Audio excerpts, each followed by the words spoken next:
finished. You think you can surpass all those who came before you. You think you can live up to the challenge. Those who fought the demons. Those who gathered the souls, spilled their blood, and died in the shadows.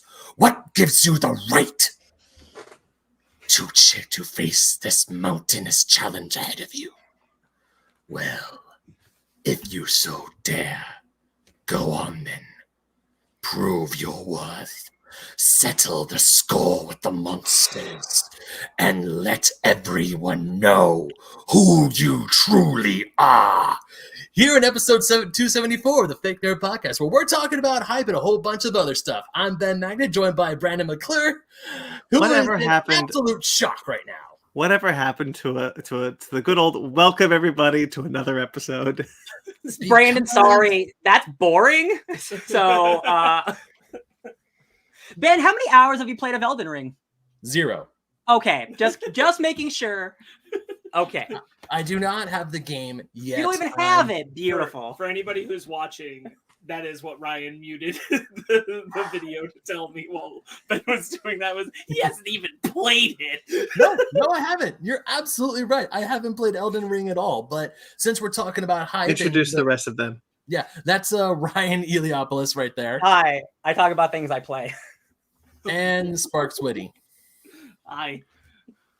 Well, hi guys. Get the game on Friday, so shut it. I'm just waiting for us to play it, baby. Yeah, we will. I get it, Ben. You were tying it into the hype around the game. It's true. And it's the hypest thing of all. Can't wait to talk about it. Thank you. Sparks. It's just quite long. Yeah. I swear, like the video popped up and I thought he was gonna start talking as Palpatine. I Me also too. thought it was Star Wars related. I was like, oh shit, Sheev's returned somehow. Again? Somehow Palpatine has returned. Again. All right. You know, they're going to remake those Star Wars movies. He's got to return again, right? He's in that Obi-Wan series. No, I don't think so. Yes, he fucking is. No. If he is, I'm not going to watch the rest of it. It's as simple as that. It makes more sense for him to show up in that than it does The Rise of Skywalker, honestly. Sure, but does he need to? No, if he's living alone in the desert doing his own thing, why does the Emperor of the Galaxy need to show up? Look, man, if it's an interpretation in the vein of like all the shots of him on Coruscant and Robot Chicken, I'm into it. Oh, if we're just gonna like make a bullshit show, then yes, absolutely. Well, we know that Obi-Wan leaves the planet. That's part of the show. He's going to leave the planet. Then I guess the whole thing on Tatooine. The Emperor? No. Either way. Well, if Darth Vader is in it, because he could talk to the Emperor. Sure. That was my assumption when I said it. Sure. I guess I just want things to just stay out. You know, that's a Boba Fett story right there, guys. Watch that thing of Boba Fett we talked about. No, it's a book, sir. Not a story. Novella. We have some links. Ben. Yeah. You have two new parts on the Grayson Lives channel that are linked below.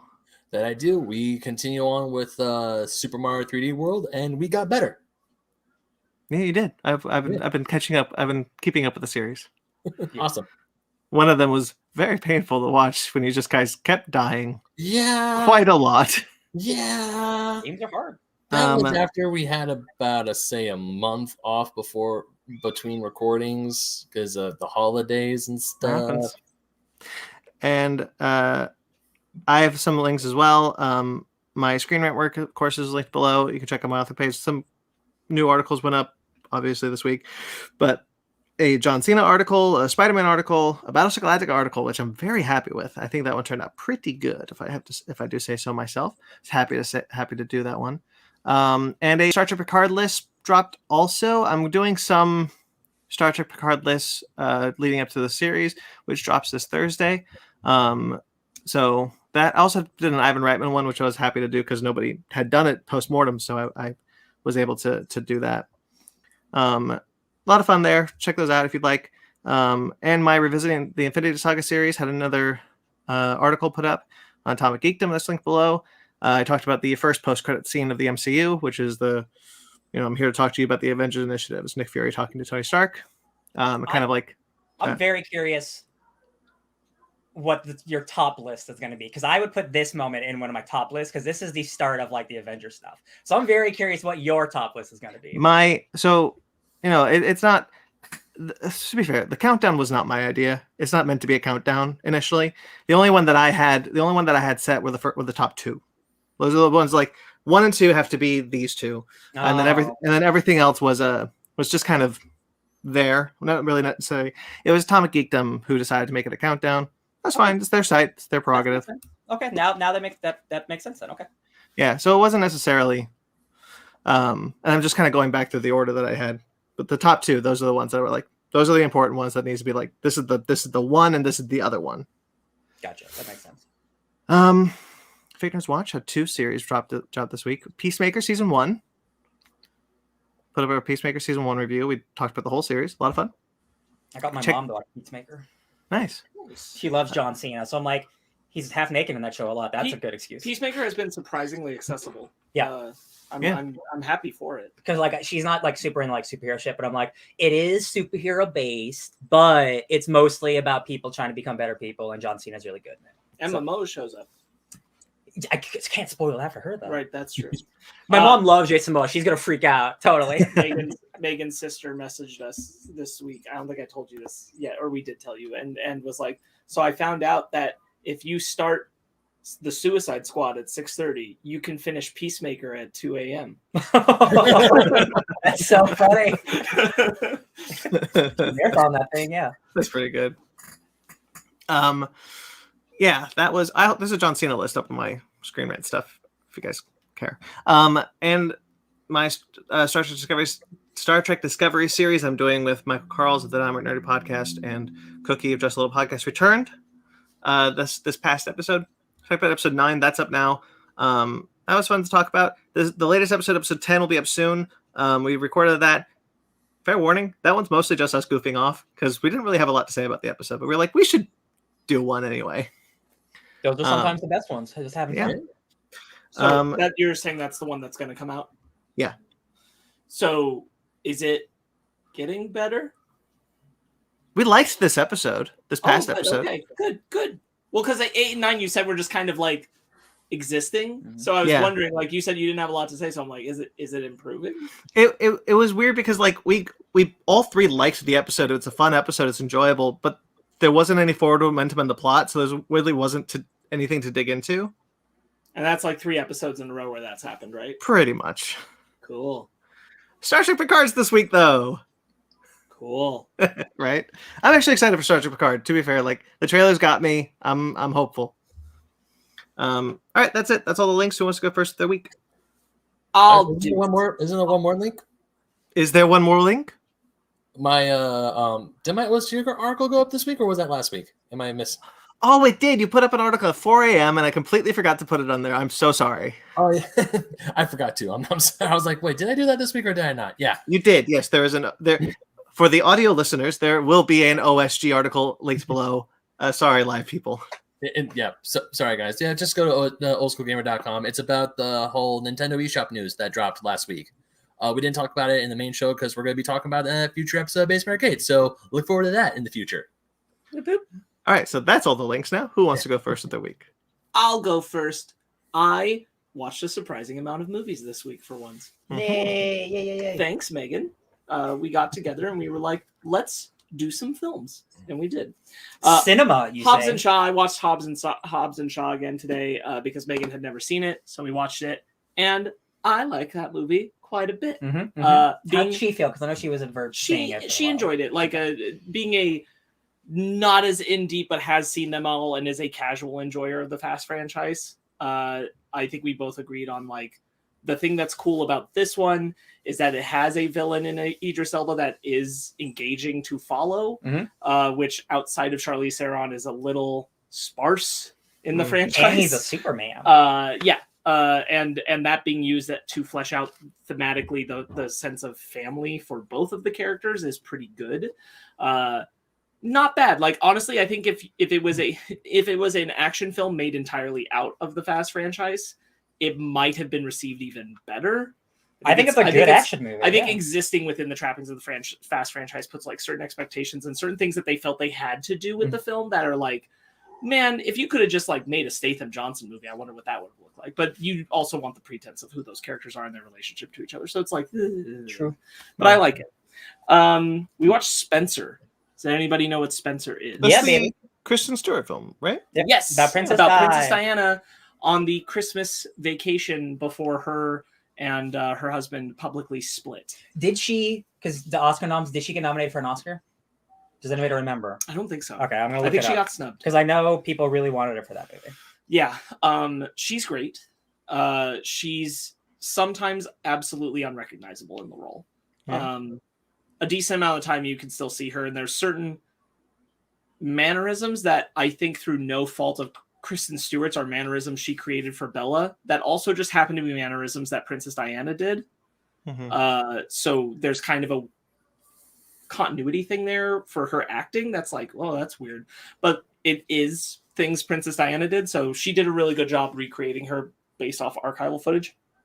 They acknowledge up front that like they open it with the word fable. She is nominated. Good. Oh, she Hell did? yeah. She should be. Yeah, she is.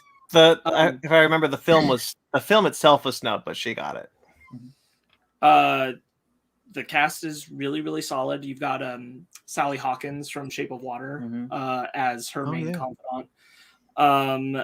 One I really want to shout out because he's like he's probably the most interesting character that isn't Princess Diana in the movie, because again, like, this is only focused on this. They picked such an interesting point in time because it's just focused on this Christmas vacation weekend. It is based on things they know to be true about, like, just in general, how she was feeling about the family at the time and what the history had been up to that point, but is acknowledging upfront, the movie says the definition of the word fable at the beginning, and it's all based in, you know, like a fabrication of a tragic event and all these kinds of things. So it acknowledges that they are making things up, but they're basing it on still things we know. So, like, you know, what you're seeing in the family's interactions are not verbatim because nobody knows exactly what the interactions were that holiday weekend. But the Timothy Spall, does anybody remember who Timothy Spall is? Yeah. For anyone who doesn't, your most famous Peter Pettigrew from Harry the Harry Potter. Potter films. He's a rat man. You haven't seen him for a while, lost a shit ton of weight. Yes, he has. Shit ton. Almost not recognizable at this point. He plays Major Alistair Gregory, who is basically this dude who's brought in by the Queen. He used to serve in the armed services, and he's brought in by the Queen to essentially contain Diana's outbursts so that the press will never see it, and try and get her back on a regimen, and at least keep a hard watch either through his own presence or through the presence of people who work for him. And he has the best interactions with her because progressively throughout the film, it becomes very clear that all he really feels is pity. All he feels for her is just pity. And he's doing what he has to do, but, like, good God. But the thing is, like, he never says that to her. It's not something he ever expresses directly to her, but you can tell he's just, each scene he has with her, he's just more and more just sad for her. And it's really tough. They do a lot of stuff with it. If it's very triggering for you, they do a lot of stuff with her anorexia that she developed out of her anxiety. And there's a lot of that was a big part of what was going on at this time period. And the other thing is that they make reference to the fact that she threw herself down a flight of stairs twice. They represent it in a specific way, but they don't, like, show graphically anything of what she does. But it's a really bleak look. But I found there's something powerful in the fact that they chose to do the point in time that they did, that it's almost for the moment, like, for the story they're telling of the movie, she kind of gets a happy ending at the end for the purposes of the story they're telling. In the film. Which was really nice. Anyway, I highly recommend it. It's very, very interesting, very creative. This is available on Amazon Prime and Hulu right now, I think. Cool. But I really, really enjoyed watching it. Really great use of music to honestly, like it's so impressive because the first 20 minutes of the film, I'm like, this is how A24 horror films start. Like the way they do the shots, the way they do the looming presence of the music and everything. I'm like, nothing of a horror movie of a standard horror movie is going to happen, but it's just this oppressive feeling you get about when the queen arrives, what the queen is thinking, even when she's not in the room, because of who else is in the room and what they're doing. Really great. I also watched The Lovebirds. Does anybody remember this one? This is the Kumail Nanjiani Issa Rae film, Right. where they are in a car and a guy says, "I'm a cop," because he has to go chase the guy that they hit with a car, and then he kills him, and they get afraid that people are going to blame them. So they go on the run. It has very much want to be date night vibes in a good way. I think it falls a little short in some ways, but the chemistry and interaction between Nanjiani and Issa Rae's characters are good enough that it carries it through any of its weak points. Had a good time. Definitely, like, it's fun to watch. It's not laugh out loud crazy, but it's good. Like worth a watch once. Worth one watch, yeah, for sure. If you were interested in it before, it's more or less what you'd expect of that, but it's still good if you like those actors. Issa Rae should be in more things. Did I tell you that? Yes. Did I tell you that I recently rewatched Date Night a couple weeks ago? I don't think so. Now I want to watch it again, and I think Megan actually hasn't seen it. Oh yeah, it's great. Yeah, it made me want to watch it again. That's Steve Carell and Tina Fey, right? Kill shot. Yeah, exactly. I think Date Night is maybe a better version of a similar script to this, but I still really like what was here. Yeah, nice.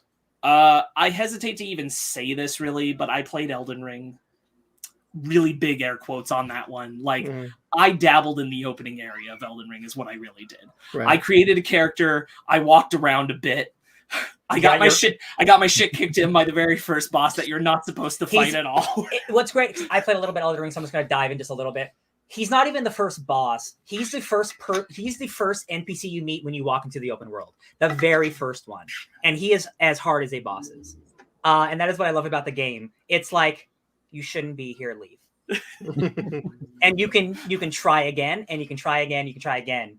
But after a while, you're going to lose, unless you're like an OP gamer, like people who can speedrun this game. Yeah. It's like, you need to leave and come back when you're more powerful. Yeah. And that is all of Elden Ring. Yeah. It is the best parts of Dark Souls made into an entire game. I approached it with my full like open sense of naivete, and I walked right on down because it's got like a golden ray of light like pointing this direction. I'm like, I guess I go talk to this dude on this horse. He'll probably tell me something cool. And then like there's a moment where he just stops and stares at you, and I'm staring back at him. And then he gets I made a terrible mistake. And he just runs me down.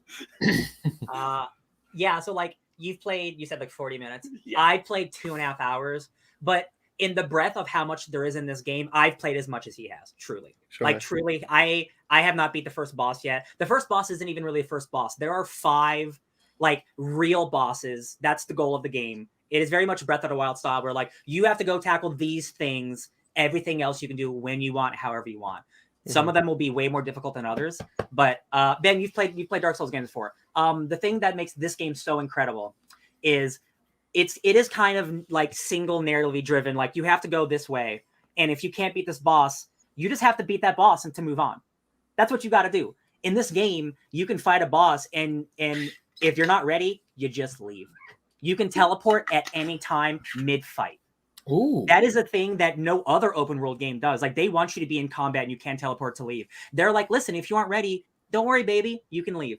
Because like when you have to give yourself like 100% to this game, otherwise you will not get anywhere. Truly, you have to read all the item descriptions. You have to talk to all the NPCs, because there is not really a story here. That's not the point of this game. It's about being a good video game.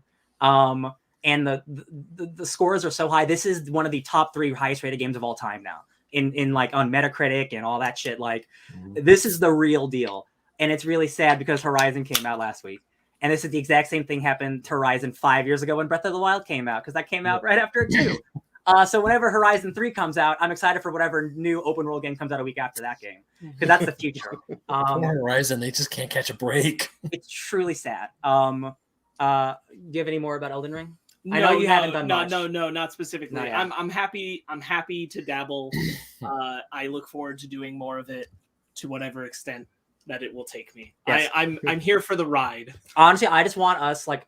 This is a game like Brandon. I know you'll never play this game, but this is truly like one of the most like accessible. Like you get 5 of your friends and just go roam the countryside beating up monsters. And it is truly an open world. You just go do what you want with your homies. You're probably gonna die, but you'll have fun doing it. And that's the dream. That's what I've always wanted for this franchise, and now it's here. So I can just like, hey, we're gonna start at the beginning of this game. I'll summon you in, and let's go mow shit down, and we'll probably die. But I'm very happy for all the gamers that are happy. Yeah. And guess what? You're now part of it. You're one of them now. You can go back to your week. That's all. Thank you. Yeah. I'm happy to have it. I'm happy to be here. It looks great.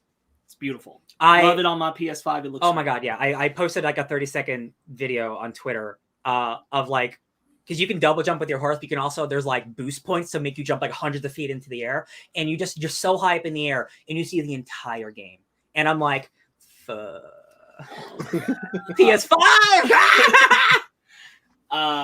I also watched, because of Brandon's glowing recommendation about it and me feeling like I love the underdog, I watched Assembled Making of the Eternals. I did too. I appreciate that movie even more, and I want to watch it again because I like the Eternals, and I think there was real good stuff in there. I wish it could have shined through just a little better. I will say I haven't watched all the assembled things, and there are various degrees of how much like Brandon, you've talked about like how much of like smelling their own shit they are about like the product they're making.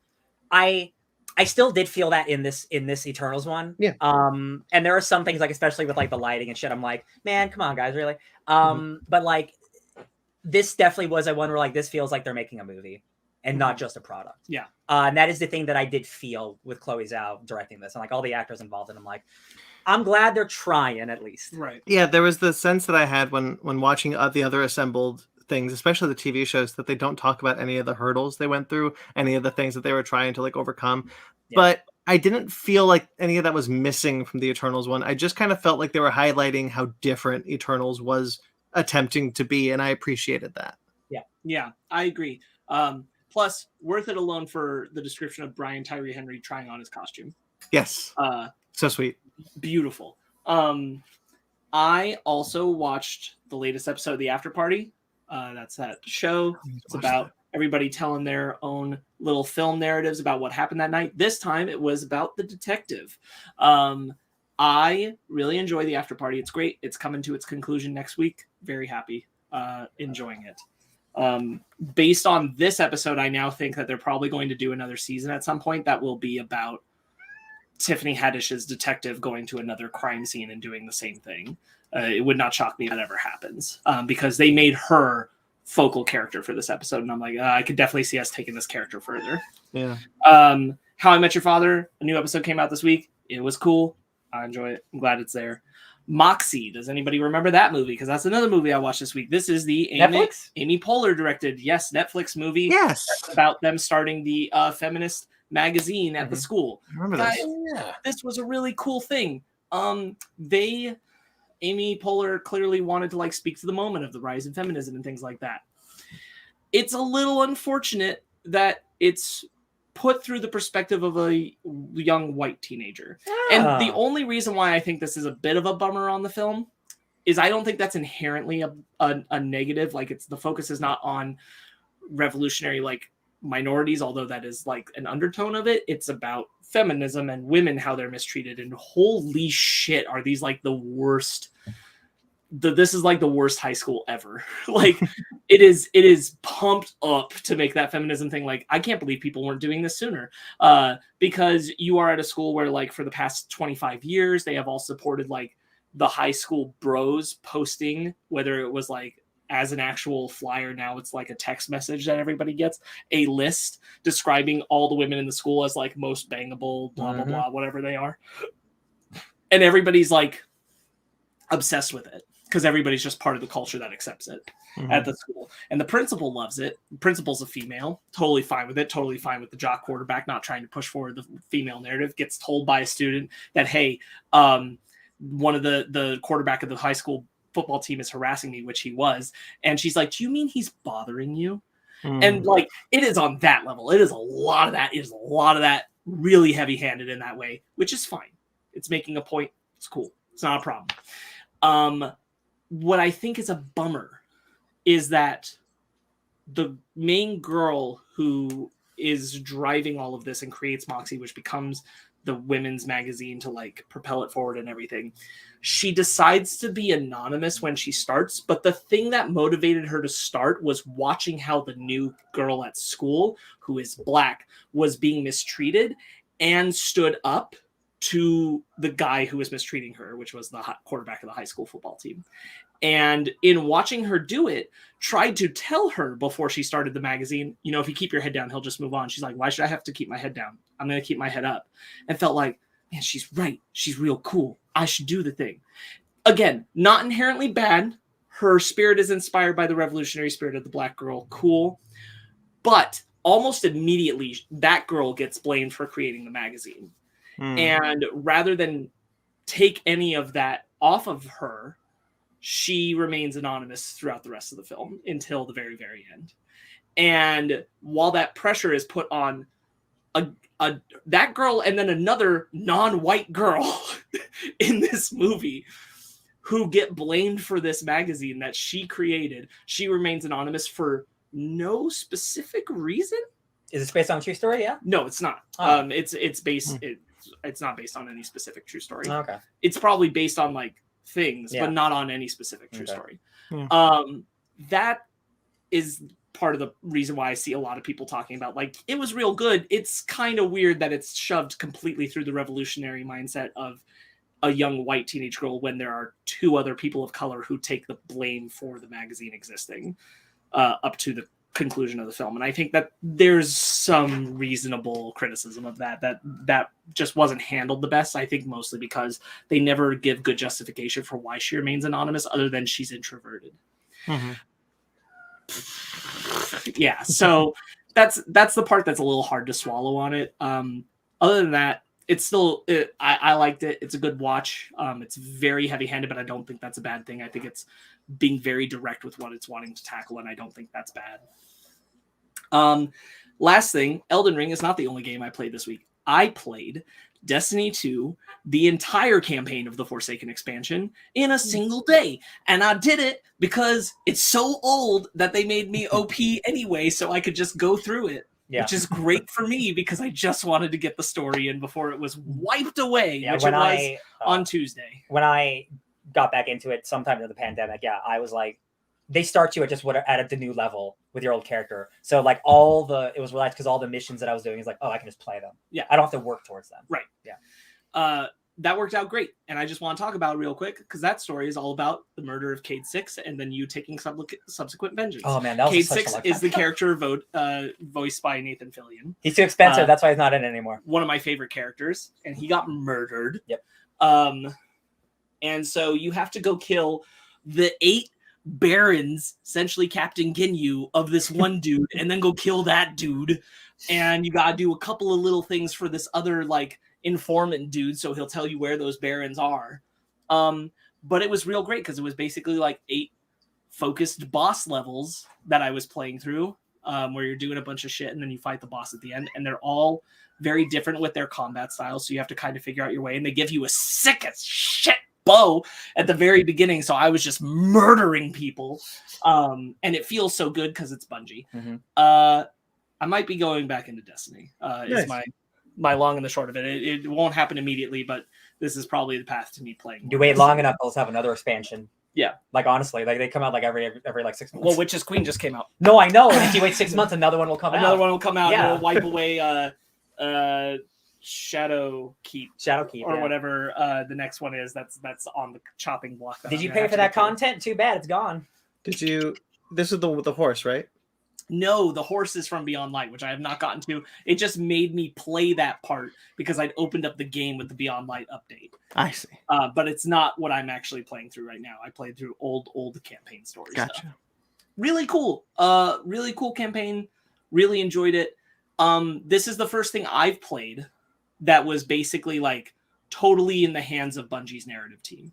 Mhm. This is the first thing that they played that they made that was like really when they were separate off, from EA. really hands off from them. Yeah. And because of that, it felt like it had a lot more personal touch on it. And if that's the case, this makes me really want to dive back in wholeheartedly to Destiny, because if this is the direction things are going, this is the direction I want to play that game. It's unfortunate because like there's just so much content now, and I just know I'm never going to catch up. It's not accessible. It's not onboarding. Yeah, especially if you haven't been there from the beginning. But like now, if you're in Destiny, it is the shooter that I've always wanted. Like you are getting almost weekly story content missions. You're getting almost bi-monthly big like content expansions. And then like the Witch Queen comes out, which is like the big yearly expansion, like new class. You can play as like a new race. You can play as like the villains now and like for the good guys. That makes me want to come back more than anything. Playing as a mother effing robot man.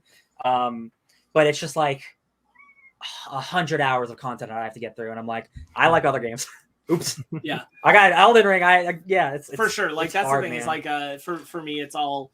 I love the lore. I love the feel of the world. I love the look. Yeah. I don't know what my Destiny path forward will necessarily be, but I was very happy what your destiny is. yeah, that's true. You're right. I don't know what my destiny with Destiny is, but I'm really, really pleased, and I didn't think I would be, that I carved out 6.5 hours to play through the entire campaign of that expansion before it was vaulted forever. I thought, maybe, because honestly, I think this was like my bridge of, if I don't do this, it's probably done. I'm probably out. Mm-hmm. And I was like, because I've cared about the story. I'd only missed one piece of story prior to this that got vaulted before I could finish it, which was the Warmind section. I didn't get to that part before it was gone. And I was like, man, you care about this story. Do you want to do it? And I'm really, really glad I did. Nice. I'm glad. Yeah. So Destiny's pretty cool, guys. Yeah. Anything? Now PlayStation owned. That's it. Go ahead, Ben. Yeah. First, Mag's in the chat, and he said he just came back from watching The Godfather for his first time for his first viewing in theaters. So I have a story about that reminds me. Real quickly, Jeremy and I, friend of the show, Jeremy, we went to go see. There was this Sparks. You remember the theater, the Golden State Theater? There was a theater that would show like old movies. He and I went to a double feature of The Godfather and The Godfather Part 2. Beautiful. Started at 7. We came home at 1 a.m. Yeah, those are long movies. My parents were not happy because they didn't know that it was a double feature. I guess I forgot to tell them. Whoops. But it was fun. I'm glad we did the Lord of the Rings trilogy in that same theater, like nice. all one go. That's the dream. Yeah, that's the first time I ever saw The Godfathers, but way back then. I still have not seen the third one. I've only seen those 2. You're fine. You're right. That's what I've heard. Yeah. Good movies. Anyway, Ben. Yeah. So my week. Tiny little bit of video gaming happened, and that was on Monday, and that's when I got my teeth kicked in by the Tower Knight in Demon Souls. The last FromSoft game. Yes. Yeah. So yeah, that was fun. And then the rest of the week I didn't do a whole lot because I had deadlines to meet, and thankfully I met those deadlines, so I'm free. And I also until the next ones. Yeah, wait till the next ones. But also I have news. I have glorious news. I'm getting published officially sooner than I thought. So Fusion Gaming Magazine, my very first article, it's about how the Mario series perfected platforming over the years, is getting published in the next episode, issue 31, which is coming out, I believe, next month. Beautiful. So yay, that was some really good news to wake up to. And yeah, so what I did? I went to a wedding yesterday. That was really fun. Congratulations to a happy couple. And of course, and Amy is in the chat, and she's who signed your hat, Ben, or is it just a graphic on there? Yeah, someone did sign my hat. I went to SoCal Gaming Expo today, and I met Gerard the Completionist Khalil, and he signed my hat. All right, cool. And do you remember we met him like 4 years ago at the last SoCal Gaming Expo? No, we didn't meet him at that one. He wasn't there. We met somebody. We met somebody famous there. Yeah, we definitely met the Completionist there. I don't think we did. I will remember that. I was with you, Ben. I know. I will remember. I don't think it was the Completionist, though. Who else would it have been? He's the only person who completes games. That's what we talked to him about. My memory's bad, but I've only been to one SoCal Gaming Expo, and I promise you, the only famous person I talked to was the Completionist. Well. Anyways, Roll the tape. Anyways, he was an absolute blast to talk to. He was really nice. I gave him my business card, and of course, I invited him onto a pause menu. And he's already been on pause menu. You son of don't you dare. I'm sorry. Besides that, I had a good time. This was the first convention I've been to since COVID started. Originally, the mask rules were like you have to wear a mask. That was set by them at the convention center, but I guess maybe they relaxed the rules because once I got inside, some people were wearing masks and some people were not. I decided to wear mine the entire day just because I wanted to be extra safe. Other than that, it was fun, but I miss going to conventions, and also I completely forgot. It's like I should have brought more money because, of course, there's a whole bunch of stuff there that I was like, bank account, forgive me, but luckily I didn't spend all my money. So there's that, and I got some pretty good games that I wanted, that were in really good condition, and got them for less than what they should have been. So woohoo for that! Beautiful. Very cool. Yeah, so pretty much that was my week, and thank you, Amy. Appreciate that. Woo. Ryan? No, you can go. Okay. I didn't do a whole lot. Was the UK Sparks? Yeah. Okay. I didn't do a whole lot. I was very busy this week. I fell behind on my deadlines. So most of what I did was today, actually. I did, however, find time to sit down with Zara and watch the Babysitters Club, the second season. It's a cute little show. That's all I want to say about it. We did go see Moonfall in theaters. We went to theaters and saw Moonfall. That's a lot of fun. Your mileage may vary, but I had it's not a good movie. I had a very good time though. I thought. What would you rate it? I wouldn't. I can't. I saw. Right, my letterbox just has a heart because I was like, look, I enjoyed it enough to be 4 stars, but it's not a 4-star movie. Coward, just say it's 4 stars. It's not good. I love bad movies. Call it 4 stars. I might. I had a very good time. There's a little bit of a not necessarily a pacing issue, but a tonal issue towards the end. Because there's like characters are dying, but also excellent action sequence happening in space. Character dying, action sequence, and they're like Earth space. I'm like, okay, but we should be in the action. We shouldn't be cutting away from the action at this moment. We should be cutting it at either later or before this. And like once again reaffirmed the fact that Roland Emmerich really wants to make a really dumb aliens versus man in space movie, but he for some reason keeps pitching the prequel to that movie, and he'll never get to make the movie he actually wants to make. Does he do a Game Is On at the end? 100%. They're like, okay, let's get ready. Let's get ready. Roland, what are you doing? It's the same ending as Independence Day 2. You know what he should do? He should just do like the split glass thing where it's like they're connected Cloverfield style. God. And then Jeff Goldblum shows up at the end like, I think you went on the better numbers. You should just do the next Cloverfield. He should just do the next Cloverfield. Yes. The thing is, like, I remember, like, I like Independence Day 2. It's a terrible movie, but it's a lot of fun. But like half of Roland Emmerich's filmography. Right. And like it ends with we're going to space. And so like I'm really bummed we didn't get that third movie. And then Moonfall ends with like, okay, now we gotta. Do you guys care about the lore of Moonfall? No. 100%. How dare you even ask me? So here's like I will see it. So like don't tell me everything, but like the game is on. Okay, well, I can say this. The moon is artificial. That's the trailers. Yeah. And there's an alien AI thing attacking the moon. Yeah. That thing is like attacking all bioorganic life in the galaxy. And that's not the only thing of it. So like at the end of the movie, they're like, now let's go get the rest. And then Liam Hemsworth from Independence Day shows up. So what you're saying is, I just want to extrapolate. So what you're saying is that he made the same pretense that he did for Independence Day 2, but with even less visually interesting aliens to fight. Yes. Damn. What a choice. Right? And he's right. Like Marvel movies are the problem. Psh. Like the thing is, there's a really cool space like fight sequence in this movie that I was really into, but I was like, you just do this like for a whole movie. I'm there, but you're never going to get to do it because you keep wanting to make this movie first. We don't need the prequel, Roland. Just do the stupid one. He always thinks he'll get another one. Like, yeah, he shouldn't. Anyway, it's a lot of fun. If you guys want to go see it, go see it. Like, it's stupid, but it's fun. Definitely. I will see it when it is available on my television. That is a good call. Yeah. Can you bring up Amy's? I most certainly can. So she's like, on the movies topic, are you guys going to watch the new Batman? I got tickets next week. I keep seeing trailers, but I can't decide if I'm into it. Amy, we hate Batman on this podcast. We're never watching Batman ever. What podcast are you watching? Amy, not only are we too hyped for the Batman, we are seeing it as soon as we possibly can. It's our next topic. Next week's topic is the Batman. Yep, next week's the Batman. I love that, like, time is a lake, and like I keep forgetting things are happening. But like on Friday, I was like, I'm seeing Batman in a week. Holy shit! And now we're Sunday. We're even closer.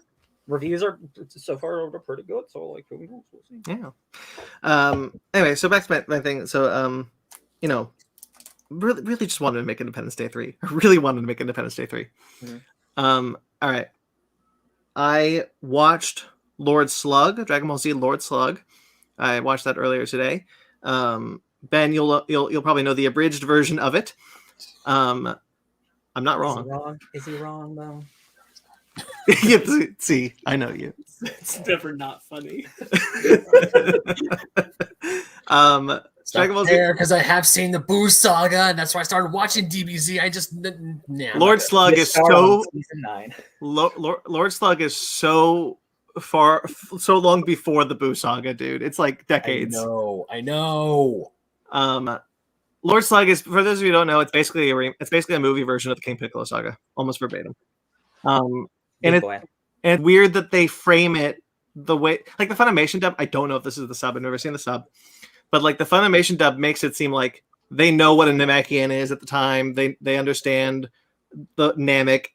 King Kai even says, "Oh my God, he turned Super Saiyan," all of which was not the case at the only time frame that this movie could exist.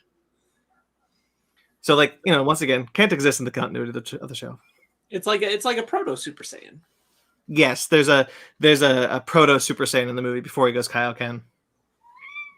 Anyway, I didn't remember it being so funny. I actually thought it was pretty funny. There's a bit that I thought was only the abridged version, and I was shocked to see it in this movie, where it's the bit where like the bigger guy with the wings, the dragon guy, gets like shot off a building, and then he goes inside the thing. Now the abridged version is he gets shot off the building, goes inside, gets shot off the building again, goes inside. Okay, I'm gonna wait here, and then it was just like outside, and Piccolo is like, "What's up?" Yeah. That's in the movie. Yes. Yeah, Mag is saying the only Namekian that can go giant. He's a super Namek. We need more Not big true. big boys. Piccolo did it. King Piccolo did it, right? In the Piccolo saga? Piccolo Jr. did it. Did he? Yeah. It's been far longer since I've seen Dragon Ball than it's been Dragon Ball Piccolo Z. Jr. does it. Interesting. In the final tournament with Yeah, Goku at the end of Dragon Ball. In the movie, they say that he's a super Namek. He's like a special like hybrid Namek. Yeah. I mean, God, that's why Krillin in the bridge is like super Namekian. God damn it. Yes. Now, see, all the jokes are coming to him. He's remembering the jokes, and he's getting context to the joke. Anyway, Well, makes Lord sense. Slug's good. I Yeah. remember liking it. Yeah.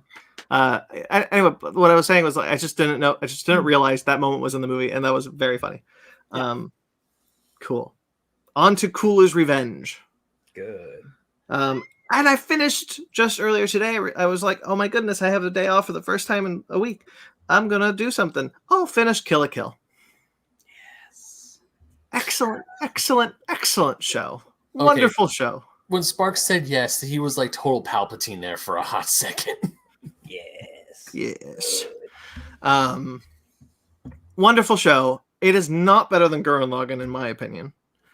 Gurren Lagann hits all my buttons. They got like space and mechs and whatnot. But there's some You're a boy, and Kill la Kill's made for girls to feel powerful. Yeah. It's excellent. It's an excellent show. Wild, bonkers. I was totally enraptured in it. Most everything that happened towards the end was very unexpected, and I loved following that journey and kind of bouncing around with what was happening in the plot. That ending is wild. Yeah, it is. There's some really cool stuff in it. It's everything I wanted it to be and more. I like I mentioned, I love Trigger anime, and I haven't seen this one. No, I had. I'm very excited that I finished it. I love it. I'm sad that there's not more. I didn't feel that way about Gurren Lagann, but this one was like, I'd watch an episode where they're just kind of hanging out. Sure. But, that's not what the anime is about. Good stuff. Ryan? Cool. So I played 2.5 hours of Elden Ring. That game's great. I can't wait to play that for the rest of my life. I listened to 13 hours of an audiobook in about 2 days, because when you work an 8-hour job, you can just do that. It's very easy. So last week I said, yo, guys, I'm going to get invested into Star Wars, the High Republic. So I did. And I read that book. And now I'm almost done with all the comics that are on Marvel Unlimited. That's just some excellent shit all around. And let me tell you, that book, not that I expected the book to be bad or like childish or anything. For some reason I expected it to be like fillery, and I don't know why, because it's a book. But truly, the concepts, the stuff that Charles Soule is doing in this book are some of the best things I've ever read in a Star Wars anything ever. Just because you have the real estate to really dive into characters, into plot stuff, into Force stuff. You're dealing with a time period hundreds of years before what we know. So we even read in the comic, like Bacta's a new thing. So like people are dealing with old ways of healing, very much more traditional, the way we used to with like bandages and shit. Whereas now Bacta is like aloe vera morphine cocaine, where it's just like, it heals you, you put it on you, put it in you, do whatever you want. It's all You bathe in it and you're good. Sensu be in the juice. Exactly. And the book, it is structured in such an incredible way where the Nihil, it's not the Nile, it's a Nihil. They make sure you get it right. They'll kill you for it. They aren't Charles Soule stops the audiobook. I'm going to kill you if you don't get this right. Yeah, for real. He's like, this is an author note. The first half of the book, they're not even in it. And every chapter is broken up into T-minus 2 hours to the great disaster, T-minus 1 hour, T-minus 30 minutes. So every chapter break is getting closer to when shit's about to hit the fan, and you're interacting with characters moments before it happens. Charles Soule introduces a dozen characters and kills off a dozen characters like it's nothing, to show how big the great disaster really is. Yeah. It is awesome. The first couple chapters, like, it's not a big spoiler because it's the first couple chapters, you're introduced to characters and then they immediately die. It's great stuff, and it is written, like young adulty, but like it's not holding back from any of the mature stuff. If you've read Volume 1 of the High Republic, which we have, you see how the Trandoshan skier loses his arm. This is without a doubt the highest quality audiobook I've ever listened to. There is almost no moment of silence throughout the entire thing, whether there's music, footsteps, people talking in the background, lightsaber humming in the background during fights, laser noises. It's truly incredible. The one thing that made me laugh really loud at work, and I had to stop from being loud, Wookiees, that's what Wookiees sound like, right? Mm-hmm. When you're in an audiobook, you're not getting a high digital class Wookiee noise. You're just getting a guy to go, right? Which is fine. There's a translator. These are older translators. So when you start talking to a Wookiee, they'll go, how are you doing today? And every time it happened in the book, it made me laugh, because when you're reading it, it's not funny. When you hear it, it's very funny. And the scene that made me laugh the most, in like middle of the book, there's a big action scene, and it's like the Wookiee Jedi is screaming over the comms, "Betch, it's happening!" And in the background, it's just a guy going, and throughout, like Cad Trev, he goes to his blaster, blah blah blah. And just in the background, and I'm just at work trying not to laugh because it sounds so stupid. It is truly stupid. Really funny, but really, really great shit. I will spoil one cool thing that happens in the book, because like the imagination, like as I was reading this, I'm like, if I ever saw this in live action, I would lose my mind. The Nihil have this thing that they do. They have their own way of using the Force, but it is not the Force. It is called the Path. They can navigate hyperspace and subspace at will, whenever they want, however they want. So they're able to literally blink it out of existence like it's nothing. Also, we learn, they've never said this in Star Wars before, I don't think, hyperspace highways are other dimensions. Every single hyperspace route is its own separate dimension. And that changes everything about Star Wars. Yeah. It's crazy shit. And it's basically like air currents in the ocean. Like in Finding Nemo, how like turtles like ride the currents. Yeah. That's how they are in space. They're like air currents, but those are technically other dimensions to get you faster than light travel. And it's like a throwaway thing that I'm like, Charles Soule, did you just make that up, or is that something Star Wars told you to put in? Because that's insane. And the things that they do with that knowledge now, and the stuff with the Great Disaster and using hyperspace to cause a galactic-sized ship to get destroyed and have 40 different emergence holes to destroy planets as like a meteor shower with weapons that the Nihil use. it's some of the coolest things I've ever read or heard in Star Wars. It's excellent. And to find a way to navigate this hyperspace route, they have to use over 50,000 droids on a planet, all calculating at once to process the power they need to find a certain route. So every Jedi, every person in the system gets every droid on this one planet, and it's just a field of thousands of droids processing this thing. And it's so powerful that the droids are sparking out, and they have to use the Force to help calm the droids, and they make it rain to cool down the droids that are overheating. And it's one of the coolest things I've ever seen in Star Wars. And the audiobook itself made that a 10 times better experience. Because if I was just reading it, it'd be cool. But you hear the Jedi using their powers, you hear the rain, you hear the droids beep blorping. It was like a cinematic experience in my brain. Excellent work. I'm fully invested in the High Republic. I will now read all of those other books. I'm sure they're all going to be good. They're not all written by Charles Soule. I know Kevin Scott. Yeah. He wrote a bunch of them, and I liked his comics. So I'm gonna read that second book. Highly recommend it, y'all. Very, very good. Awesome. I am blown my mind about that hyperspace. Dude, thing. it's really like there is so much stuff, especially like the thing with the path that this one specific Nihil. They're like Reavers from Firefly. They're barbarians, Mance Raiders, gathering all the tribes in Game of Thrones. Like they're barbarians in space, but they have this thing called the path, which lets them travel in and out of subspace at will. And like the battle scenes are really cool because it's literally like they're popping up like in front, behind, like while they're fighting, and it's like, this is so cool. And something bad's gonna happen to them because we don't see that anywhere else in Star Wars, so that's got to go away. Because if people had that now, like of course they can do the thing where they're retroactively like, oh, they're using the path. Where has that been for 200 years? So I can't wait to see if that ever comes into play or they just ignore that. I got it. Great stuff. They're gonna they're the Uzon Vong. We're gonna see them again. But they're the Uzon Vong. They could definitely, if you just want to do the same thing like again, I guess you could do that. But like it is kind of repurposing that idea. But yeah, they're really cool. And like specifically, it's like some of the Nihil, like my biggest worry about the book was like when we are introduced to the villains, they do seem kind of like, oi, we're evil and British and we want to murder and steal and pillage. And I'm like, okay, so our villains are just barbarians. But there are subsections of the class. There are different, almost like the Mandalorian Creed, different people have different ways of treating it. And there is one specific character who rises up and kind of like becomes more of a leader in the Nihil that is super great. And like, by the end is kind of like radicalized. There are several characters who become more radicalized towards the Jedi who are more like moderate centrist, and they both go sort of like the good side of evil and the side of good. And seeing those characters is really, really cool. And at the end of the book, like the Nihil are kind of like, they're kind of done with, but like the threat of them will reemerge. So like, I don't know when they're going to come back in the comics. That's really exciting. Like the threat is always there, but like when will they strike when they feel ready enough to strike back again is something I'm really, really excited to see. That seems like a big like event thing that'll happen in the comics and the books and stuff. They've said that they're that the next book, I guess, is jumping back 150 years. Oof.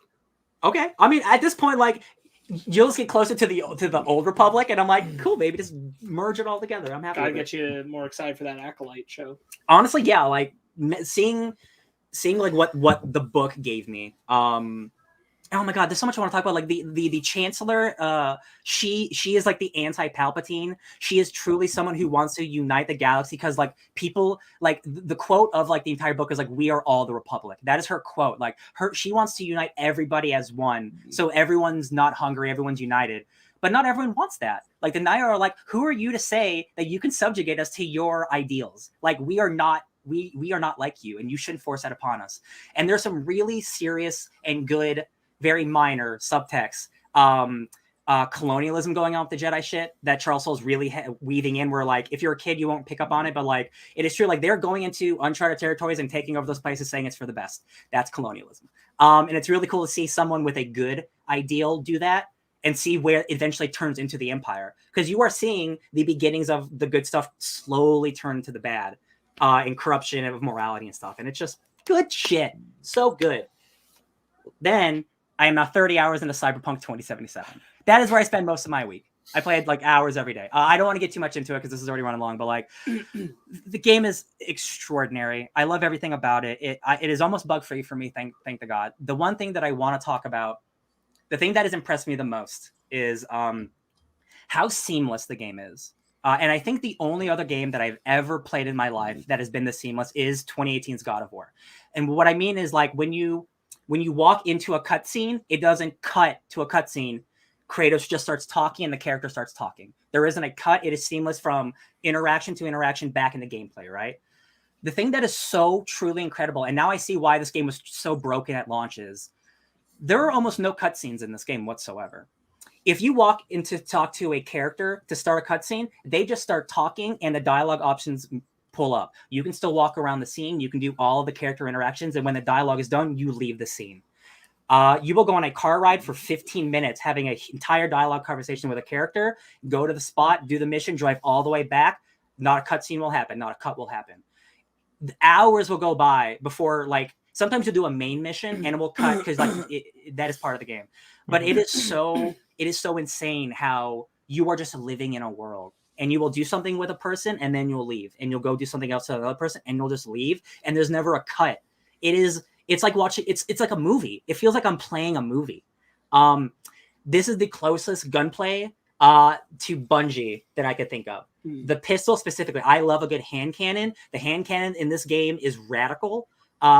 It is a cyberpunk game, so I have a ricochet power where with my machine gun, it has ricochet bullets. So if I point towards the ground or point towards a wall, it will show you a trajectory line of where the bullets will go. So I don't even have to shoot my enemies. I can shoot the floor and they will ricochet to hit them. So I'm doing like crazy Neo things where I'm bing-bonging them like Cyclops against the wall. I just unlocked with my cyber hacking Suicide, which is the highest level hack you can do in the game where you can tell someone to kill themselves in battle and they will pull out their pistol and they'll just shoot themselves in the face. And y'all, it feels weird every time I do it. It's scary. And but people are trying to kill you. So like, what are you going to do? It's a video game, you know, like you kill hundreds of people in every other video game. But when you're dealing with like specifically something called Suicide, make them kill themselves is a little extra real. The game is super emotional and the character stuff is so beautiful and it is such a patient game. And like when I'm saying like you are driving for 15 minutes talking to a character, I'm not exaggerating. It is 15 solid minutes of you driving across the entire map, talking to a character, having dialogue options. The text messaging, lots of games have phone these days. The text message aspect of this game and the real world aspect of this game has ruined me because almost every other game, it will give you a quest. And it's like, oh, go talk to Barry, right? And then you don't have to talk to Barry for 100 hours if you don't want to. There's a specific quest where there's a cop who accidentally killed a kid, and he's really depressed inside of his house, right? So some of the neighbors ask you to talk to Barry because you're friends with Barry. His name's Barry. So you go and talk to him. You're like, all right, Barry, I'm going to come check on you next week. Is that cool? I want to make sure you're cool, right? And he's like, yeah, man, sounds good. So I leave, and I don't talk to Barry for a long time because in video games, real time doesn't matter. So hours later, I go and talk to Barry, and there's police tape on his door. Oh, because he killed himself. Because I didn't go and check on him, and I started crying because it was a real conversation I had with that person of like, dude, like I did some shitty and I feel really bad about it, and like I don't know how I'm going to take it. And I was like, don't worry, bud, I got your back. But because game design is usually so lazy, like you can come back in literally 100 hours, and he'll be the exact same spot you left him. Not this game. There's a character named what's her name? Judy. She's a hacker. I love Judy. She's going through some shit. Her friend just died, right, in the mission. I get a text from her, this long message, and I didn't really read it. I was on my phone, right, and I respond to her just okay, and she says, "That's all you have to say."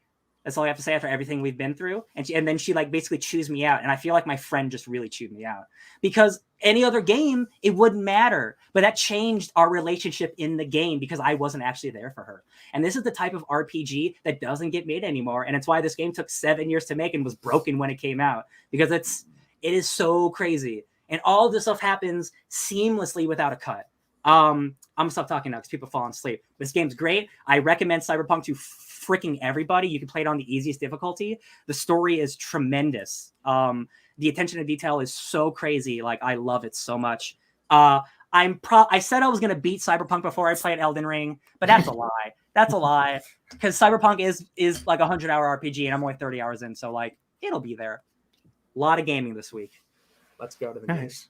You got me hyped to play that game. It's truly I'm really glad that excellent. I'm really glad that it's gotten there. Me too. Oh, one last thing, real quick. There's these side missions. The first time I showed you Cyberpunk, I had to take down a cyber psycho, and these are like super methed out, crazy psychos. They're just wandering the streets. They're super powerful, and they can do like crazy Matrix moves, and they can hack you and make you kill yourself and stuff like that, right? After you take them out, you get a dossier on why they became the way they did. And a lot of these people are regular people who got addicted to drugs, and they lost their homes, they lost their families, and they ended up on the street. So every time you kill one of these people, you're told how they ended up that way, and you should feel bad about it. Man, it is one of the most sad, like, capitalist, like, corporations run the entire world in the future of Cyberpunk, and it's all about gang warfare on the streets, and the corporate gangs run the street gangs, so it's all just shitty bad stuff, and it's like the worst version of like trying to make it in LA you could possibly be. Like, everyone's trying to be a millionaire, which means you have to kill and you have to work your way to the top. That's the corpo lifestyle, and it's just it's so bleak. But like the beauty and the maturity and like the stuff that, like, again, Westworld shit, where like true, like, people just trying to connect as human beings in this truly like destructive world of corporate greed. It's just beautiful. It's a really great game, and I'm glad it's at a point where people can enjoy it. You Yes, totally convinced Amy. Glad I will. All right. There we go. Anything else you want to bring up before we do the news? Nope. All right.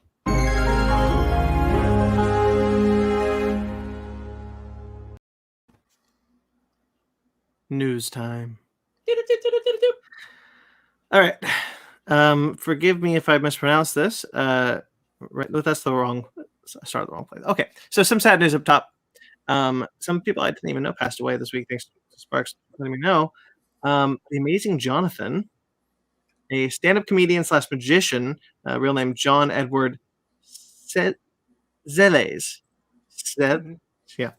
Passed away at 63 after a long battle with heart disease. I love the amazing Jonathan. I didn't know Me too. I haven't watched him in a while, but I remember when I was younger, I watched his specials like on Comedy Central on repeat. Mm-hmm. I love that dude. Like, magic comedy is like one of my favorite things. I didn't hear about this. That's a bummer. I saw him live in Vegas years and years and years ago. Awesome. He was so funny. I wasn't supposed to be there because I was underage. And it was a bar, but like, it was really fun. He's a cool guy. I really liked him. He had a great run in Vegas. It was sad and surprising to me. I didn't know he was this old. I didn't realize he'd gotten that old. That's exactly because I feel like 20 years ago is when I was watching him. I thought he would have been in his 20s, but I guess not. Yeah, no, that's very sad. Big bummer. Really great magician comedian combo. Yeah. Ben, did you ever see The Amazing Jonathan? I don't even know who you guys are talking about. You should look up some of his videos. Very funny. He's like a rated R magician comedian. His whole thing was about basically like doing magic tricks that would turn into jokes. Okay. And like, he was still a fantastic magician. And like messing with the He'd make audience. you think that he was screwing up magic tricks all the time and then blow you away. Yeah. I remember like my just because we're on him, like we got tickets to go see The Amazing Jonathan in Vegas, and like I was 17. I was 17 at the time. Or hell, I might have even been 16. Who knows? But like, my dad was like, just if they ask for your ID, just say you forgot it. Mm-hmm. And so we did that. The guy did not buy it, and was like, oh, let me just, because we had tickets and they're not going to turn away the money. They have to refund us. Right? So like the guy asked the manager, like, just don't sit at the bar. So we got in. It was really fun. I remember he had the really funny ditzy assistant too. I think that was her, didn't he? Yeah, he had like a really like, she was like, oh yeah, because he would always like screw up like badly, like, right, it would be like almost dangerously sometimes, and yeah, he's a fun guy. I missed him. Kazuhisa Hashimoto, the video game producer and the creator of the Konami Code. Mm-hmm. If you know the one. Up, down, left, right. Passed away at the age of 61. They did not say how. I thought he already passed away. Not according to Sparks. Okay, because I was wrong. Well, man, he's like the most legendary cheat code of all time. Yeah, because I remember a while ago people were posting up, down the code, because I thought he passed away a while ago. I'll double check, but I saw this posted this week, so I will look. I'm on Yeah. The next one Sparks wants to take over, so let's vamp a bit. Yeah. This is a Ready Player One like Easter egg, right, in the book? Yeah. Oh yeah. No, Ben's right. He passed away earlier. I don't know why this was posted this week. Condolences again, though. Either way, condolences. but It's still but sad. yeah, it was also famously shown in Wreck-It Ralph when King Candy was going into the vault. That's right. Yeah, that code has been. Fun fact: it was made famous by Contra, but it was first used in the game Gradius, Yeah. which is a side-scrolling space shooter. Very cool. Sparks, the next one you said you wanted to take. Yeah, former vocalist with Screaming Trees and Queens of the Stone Age, Mark Lanigan, passed away at 57. The singer-songwriter and author leaves behind an impressive solo career amongst his many collaborations. Last year, an infection of COVID-19 made him deaf, unable to walk, and frequently comatose. He recounted the terrors of this in a book called Devil in a Coma. His last album was a collaboration released in October, Dark Mark vs. Skeleton Joe, as a Halloween treat, and No Cause of Death was released. This really sucked. Mark Lanigan is one of friend of the podcast, Matt's absolute favorite musicians ever. We had the opportunity to see him play live a few years back here in LA, and it was an incredible experience. Was that the trip? Yeah. Oh, okay. I didn't know that. Yeah. The trip that cost Matt his car. Yeah. Yeah. Yes. Yeah. What a trip. But he I know of his solo career more than anything because of Matt, and he's an incredible musician. He makes just really, really amazing music. There was a lot to offer from that person, and a lot built on pain. And it is tragic to hear that he passed this young. It's also super tragic to hear that after kind of a life of a lot of getting his shit kicked in by things, that he previously suffered so much from COVID, and that his last year was so A bad one. terrible. Yeah. Leading up to this moment, which, a lot of people no one knows the official cause of death right now. It hasn't been released, but everyone assumes it's a lot of complications still from what happened last year. Yeah, So. I've like those side effects of getting COVID. Awful. Can you imagine going deaf? Oh, as a musician, that would suck. Really terrible time. He was still able to write some incredible music. Matt had literally sent me a song from that album, his last one, the Halloween Treat album that I just mentioned, just 2 weeks ago. So he just sent me a track because I hadn't listened to it yet. And he's like, this is really great. And he's like, this whole album's great. And I was like, oh man, this is good shit. This is great Halloween mix. And he was still Halloween able to movie write. Halloween? No, just for spooky. the time of year. Gotcha, spooky shit. And just like that, he was still able to write things like that lyrically, even though he was in such a terrible condition, is harrowing. Yeah. But yeah, it was awful. I reached out to Matt immediately. I was like, I can't deal. Like this is wild. I can't believe he's gone. Yeah. This is a weird one. It hit very personally because of Matt's affection for him. Yeah. Songs for the Deaf, which is a Queens of the Stone Age album. One of my favorite albums of all time. He was on that album. Yeah.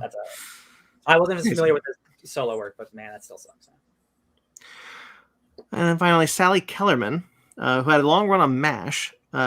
So also an Oscar-winning actress. I know her primarily from the second pilot of Star Trek. She was the other character who got godlike powers with Gary Mitchell.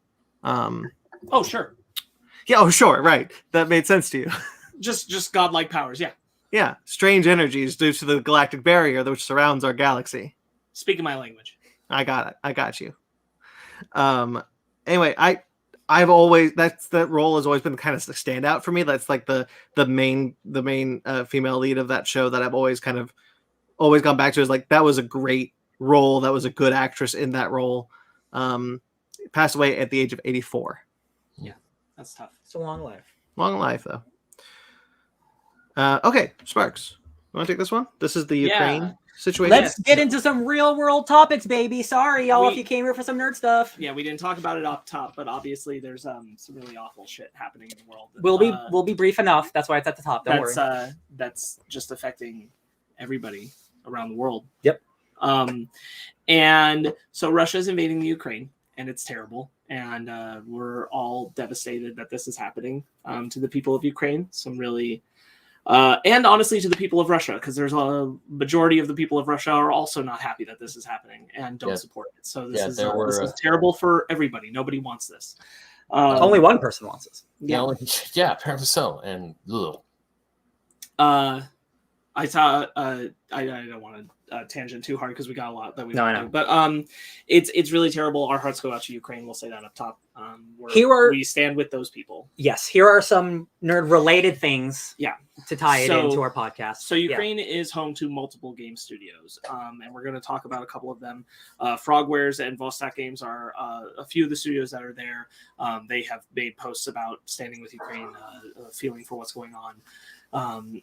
Stalker developer GSC Game World is located in Kiev. Yep. And the studio said, our country woke up with the sounds of explosions and weapons fire, and add that though pain, death, war, fear, and inhuman cruelty through pain, death, Ukraine will persevere as it always does. So they're feeling it there, and we're just feel awful that they're all going through this. Ubisoft has 2 studios in the country, one of them in Kiev, and the other in Odessa. Last week, this is a quote from them. Last week, we recommended our employees take shelter in a place they consider safe. Ubisoft has provided all team members in Ukraine with additional funds to help them cover exceptional costs, such as those related to their travel and relocation, and has paid salaries in advance to account for any potential disruption to banking systems. And the company also stated that it would provide housing in neighboring countries for its employees and their families, and has already set up hotlines to respond to their questions and needs, as well as an emergency communication system should infrastructures grow unstable. Considering a lot of controversial bullshit that's happened with Ubisoft, this is a very heartwarming thing to read. They're doing so much for their people. Ubisoft is one of the, it might be the biggest in terms of its employee size video game companies in the world, and they have a lot of money. So the fact that they're using some of that money to actually help is really nice. When they didn't have to. Like it's really great. Yeah. It's especially a studio that again has been fraught in a lot of controversy about crunch and all that stuff. This is very much the like shit is hitting the fan and they are rising to the occasion. So good on them. Polish video game developer CD Projekt Red also declared its support for Ukraine and announced it would be taking action to provide aid for the Ukrainian people. The developer gave a statement announcing donation of approximately $243,000 to Polish humanitarian action. This is attempting to provide food and support for the Ukrainian refugees fleeing the conflict in their country. And 11-Bit Studios, an online game retailer GOG, have announced that over the next week, all profits from the anti-war game This War of Mine will be donated to the Ukrainian Red Cross.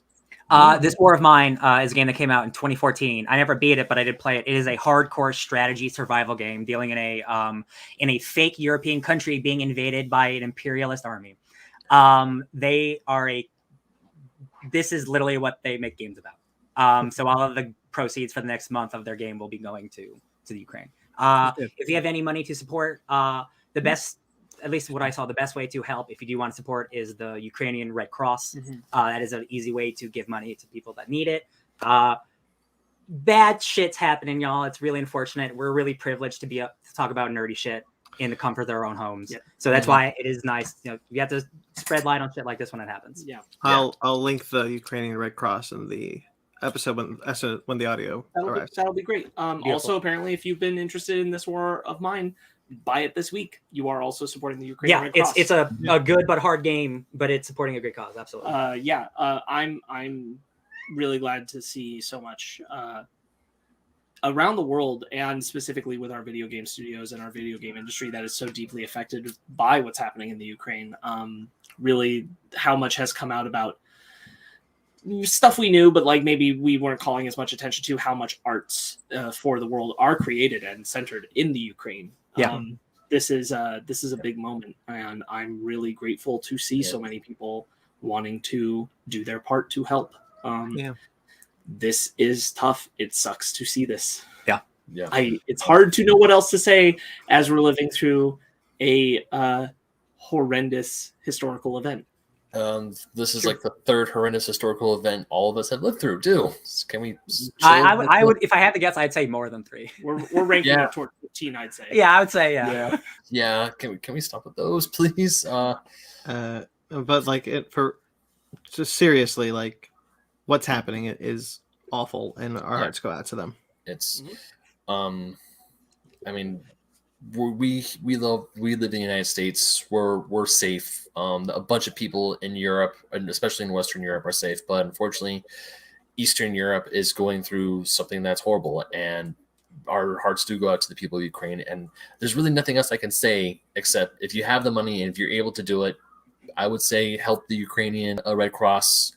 Like Ryan said, go buy the game. This war of mine. This is something I never thought. Yeah. Honestly, I never thought I would see this in my lifetime. To be perfectly honest, like I think that my takeaway from what's been going on and what I've seen a lot of people sharing with each other and talking about is that I don't think I think for a big moment right now we're being given an opportunity to recognize how much we're all connected, and how much we're all, especially those of us who are not the upper class that makes these decisions, the higher elected officials who get to have that kind of power, the people who are just living in the world, we're all the same. And it's, social media, watching these people go through what they're going through right now feels like people I know going through it, people I understand going through it, and that's awful. Social media being around during like a huge invasion like this, like it really just opens the eyes of what's really happening and all the false information that Russia's putting out. Not to but like seeing the president of the country like vlog on the streets saying like, I didn't run away. I'm here with the citizens of my country.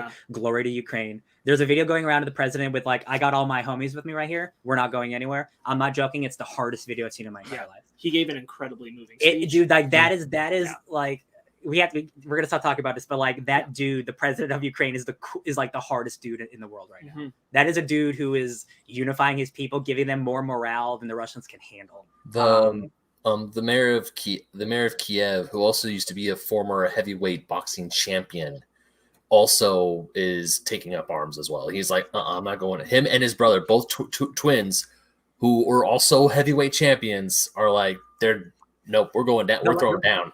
The last thing I say, just how dope the president is. When America asked if he wanted to be evacuated out of the country, he said, "I don't need a ride. I need ammunition." Right. That's the coolest thing I've heard in my entire life. It's really good. Like I admire that man immensely. Yeah, it's something that none of us could ever imagine, and like most leaders would run away, and he doesn't. So like, man, glory to Ukraine right now, my guys. The silver lining I'm hoping for at the end of this is that I think it's already happening, that it's put all the bullshit about the pandemic of oppression through masks and mandates like that into a little bit better perspective of like, stop. Yeah. Look what's happening. This is what real oppression is. So anyway, down with tyranny. I stand with Ukraine. Hell yeah. Fuck Russia. So, fuck Putin.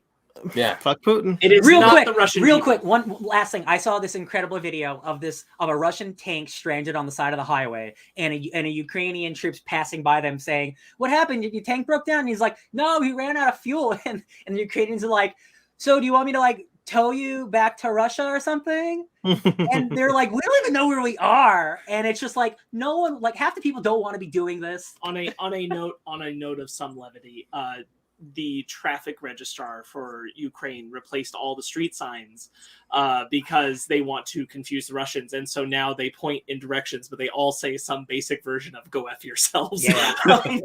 Because like this is the most direct. Like we are fighting this tooth and nail. Like good for them. Yeah. You heard about the border crossing agents on Snake Island, right? Oh, for sure. Those mad lads.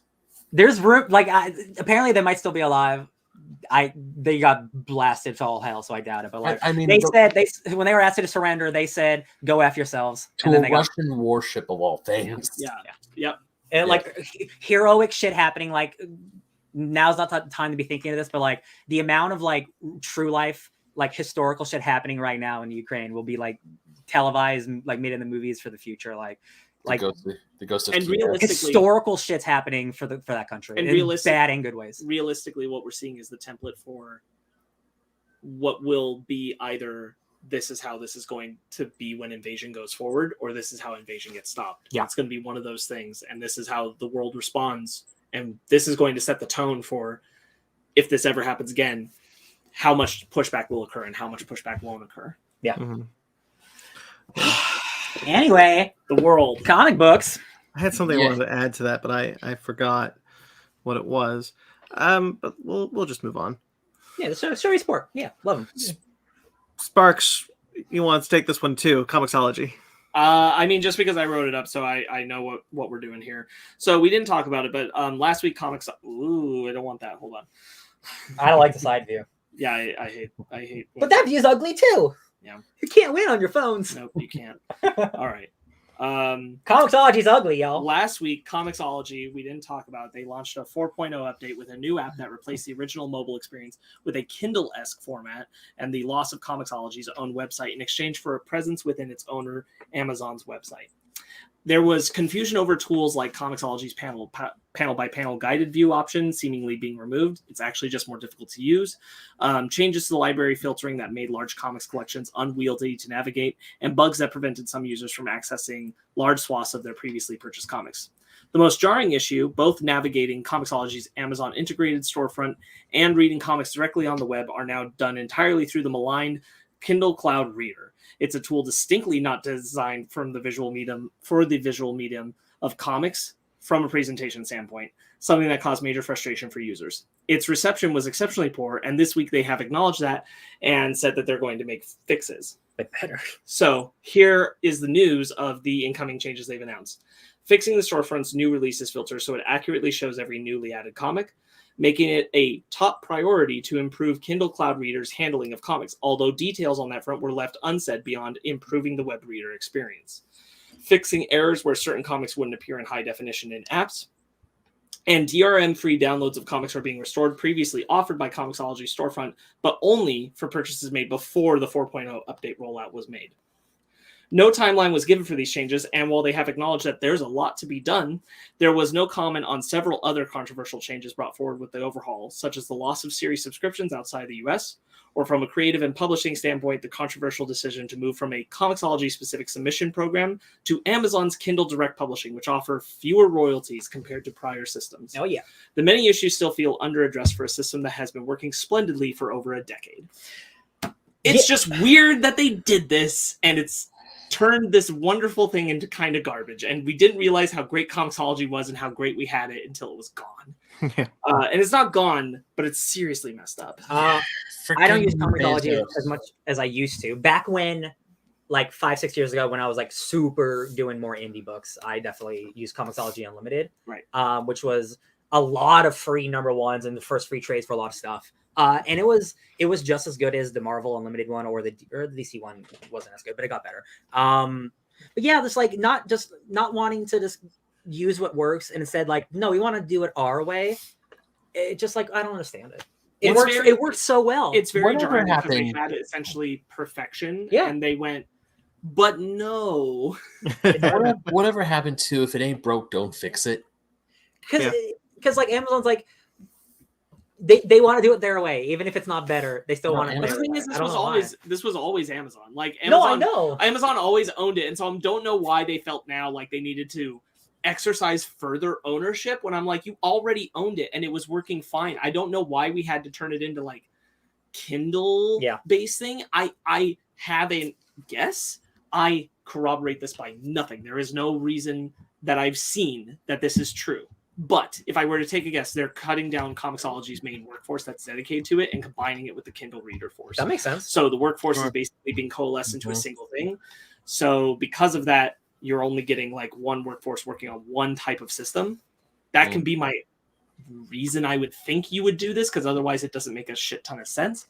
Because everybody was so much happier with how Comicsology was before this happened. Also, like apparently, if you live in other countries, it's like you're getting it so much worse too. Yes. I think was it Jamie McKelvey? It was some English comic person saying like, well, I tried to transfer all of my comics and none of them came over. Yeah. Cool. No. Where's all that money? And I'm Yeah. like, that's shitty. They shit the bed hard. Yeah. And it's unfortunately it feels like even as they're announcing like we need to fix things and there's a lot to be done.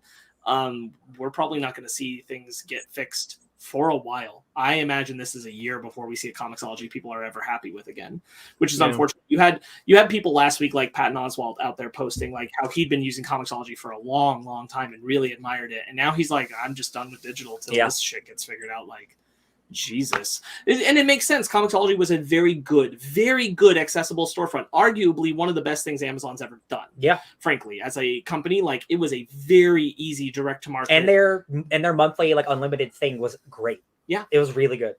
Really, honestly, it's an incredible digital service. And the fact that it's gotten this bungled is wild. Yeah. That's what happens when you just add more money to it. It's true. All right. Hopefully it will get to a better place. This sucks. That's why at least comics I try to stay physical. Yeah. All right. Get into some other comic book news. This is just comic book announcements that happened at Comics Pro, which happened this week.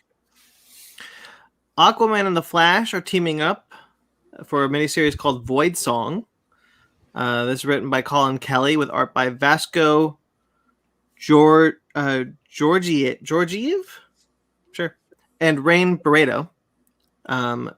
This is going to be like basically the plot of this is Flash and Aquaman are the only two that were on the planet Earth that were not paralyzed by this alien invasion. So they're the only ones who have to stop it now. You missed the most important part, that it's music that takes everyone out. It's a musical note. Right, that's what I did. I did leave that part out on accident. That's because like otherwise I don't give a shit about the story, but that music's involved. That makes it cool. Yeah. But cool. The Aquaman line is getting a lot of, and the Flash line getting a lot of praise right now. Yeah, when I was at the store last, I picked up like Aquaman #1. Mm-hmm. I'm ready to eventually read that. I'm sure I'm going to read it for sure, definitely. Well, Batman, the new creative team for Batman. I didn't even know they were in need of a new creative team. Yeah. He was announced he's leaving soon. No, I know, but like it was the same day, and I was surprised because Joshua Williamson just got on the book. Same thing with Tiny too. Yeah, Chip Zdarsky is going to be writing Daredevil and Batman. This art by Jorge Jimenez he's continuing on. He's been doing the book since Tynan was on it, so he'll continue. He's going to take over after issue 125, and it's going to introduce a new villain called Failsafe, which is going to act as Batman's version of Doomsday.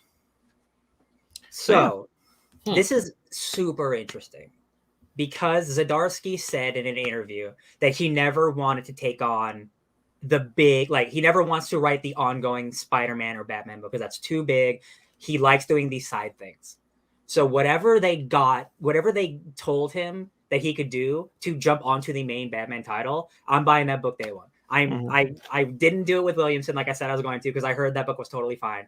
I love Zdarsky. That dude is one of the best, most well-rounded writers that we have today. He could write almost everybody, and I love it. He's getting to write just Red Batman, or Red Daredevil, Black Batman. You know, he's writing both Batman characters. That's the joke. He's getting Bendis's dream. He's getting Bendis's dream, probably better than Bendis ever could. He even said "suck it, Bendis." They're friends, but like he said "suck it, Bendis." Yeah. I'm so excited because like I always want to read like the monthly Batman book, but like I the last two runs have been like they've been there, but like with Zdarsky, I believe in Zdarsky, and Jorge Jimenez's art is always gorgeous, so it's gonna. He did a six-part special in Batman Urban Legends with Jason Todd. It's very good. He's also still writing Batman I Am the Night miniseries. Yes. So he'll have 3 Urban Legends to count that, 3 Batman books out. I hope this means he's staying on it for a while. I would be upset if he was another Tynan or Williamson and he leaves after a couple issues. I agree. What Ryan brought up earlier does give me the impression that like it would not shock me if he has a finite run in mind. Yeah. And it's not going to be, I don't think it's going to be like 100 issues. Like a solid 50? 25 even? Something. I could go 50. Yeah. Yeah, I think somewhere in the 25 to 50 range is Yeah. probably like he has a vision, he's going to execute that vision, and then he's Yeah, he's I going got to move on. a couple good arcs that I really want to tell. Yeah, Right. that's Based exactly on what you said. Like, there's a reason why he'd want to tackle the big three, and he's not going to meander his way around. Yeah. That's what makes Yeah. me excited. And a new villain's always fun. When you create your own villain, you get the royalties for that villain. That's why there's always a new villain with every new run. That's how it works, baby. You don't get money for that Penguin run. I love Zdarsky, so I'll do it. Yeah, I'm excited for this. I always regretted not picking up his Daredevil run, so I'm gonna get this one. Please do, because that Daredevil run is too spicy. Yeah, I got the first trade. I've been meaning to read it for a while. I shouldn't have dropped it when Charles Soule left. I was like, maybe I don't need to keep going. I shouldn't have done that. I should have just kept going. You should have, and now Devil's Reign's happening, and you're missing it. Oh, Yeah. don't mind me just having the Dark Seas Daredevil run to my reading list on Marvel Unlimited. Hell yeah, baby! 35 issues right there. Speaking of digital comics, all right, DC Mech was announced. Y'all like that Marvel I was about Armor to say, Strike? Y'all like Marvel Max? What about DC? Are you ready for some DC Gundam Funkos? Yo, y'all like Gundam? Y'all like DC Comics? You want to see them mesh together in a way that you never thought imagined? Well, do I have the book for you?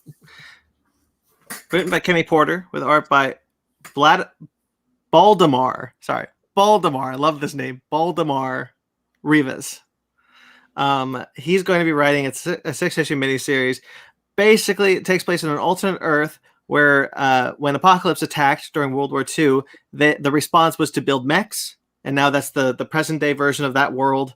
And now now Darkseid is coming back, and they have to get back in their mechs. Makes sense. Okay, sure. I'm stoked. I didn't read those Marvel ones, but like by all accounts, they're good. I did see a Batman design where he's a big old boy in a cape, and I love me some big designs of people in Look, guys, cloaks. it took almost 30 years, but we're finally getting Batman in his Big O outfit. Yes. So that's all that really matters. Listen, Men in Black 2 is a movie that you have whatever opinions on. There's that one alien who's like, he's in like a cloak and he's always wobbling around, and then he takes the cloak off and he's just like 3 little dudes. Yes. And in saucers, and I'm like, I love that. Anytime you do like a 2 kids in a trench coat, I love it. I love it. When you got in there, Batman, it's a big mech. I love it. I'm kind of stoked for this anyway because like the artwork for some of those covers are really cool. There's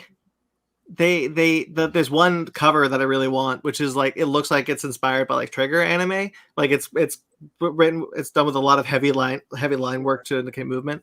I really love that one. I don't know if it's going to mimic that tone, but I do think it could be a lot of fun.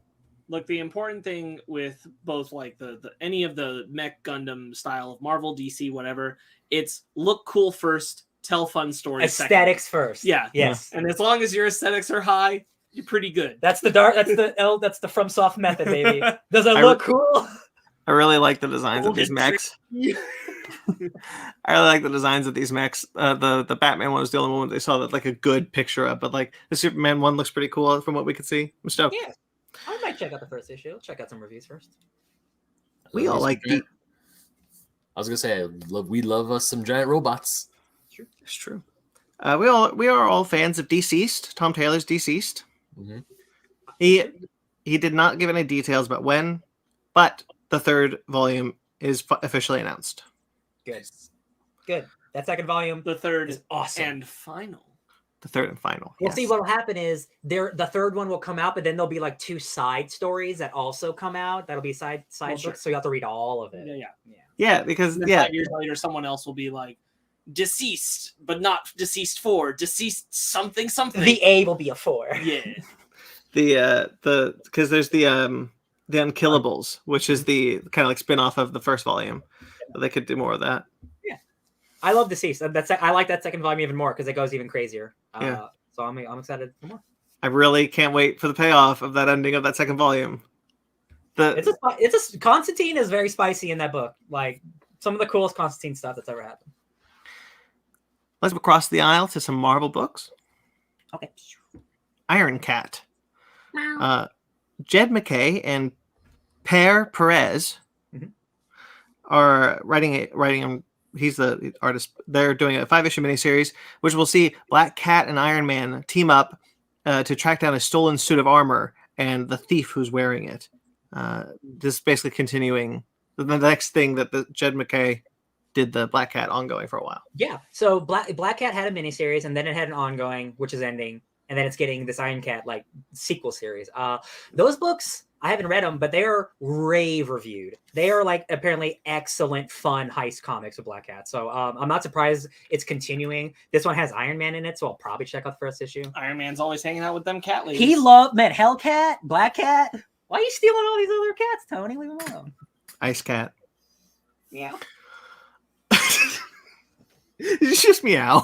Sorry, though you said Ice Cat, meow. Oh, There you go. right. There's a cat alien in Star Trek called the Cation. Cat patient. Fun fact for you guys. Mm.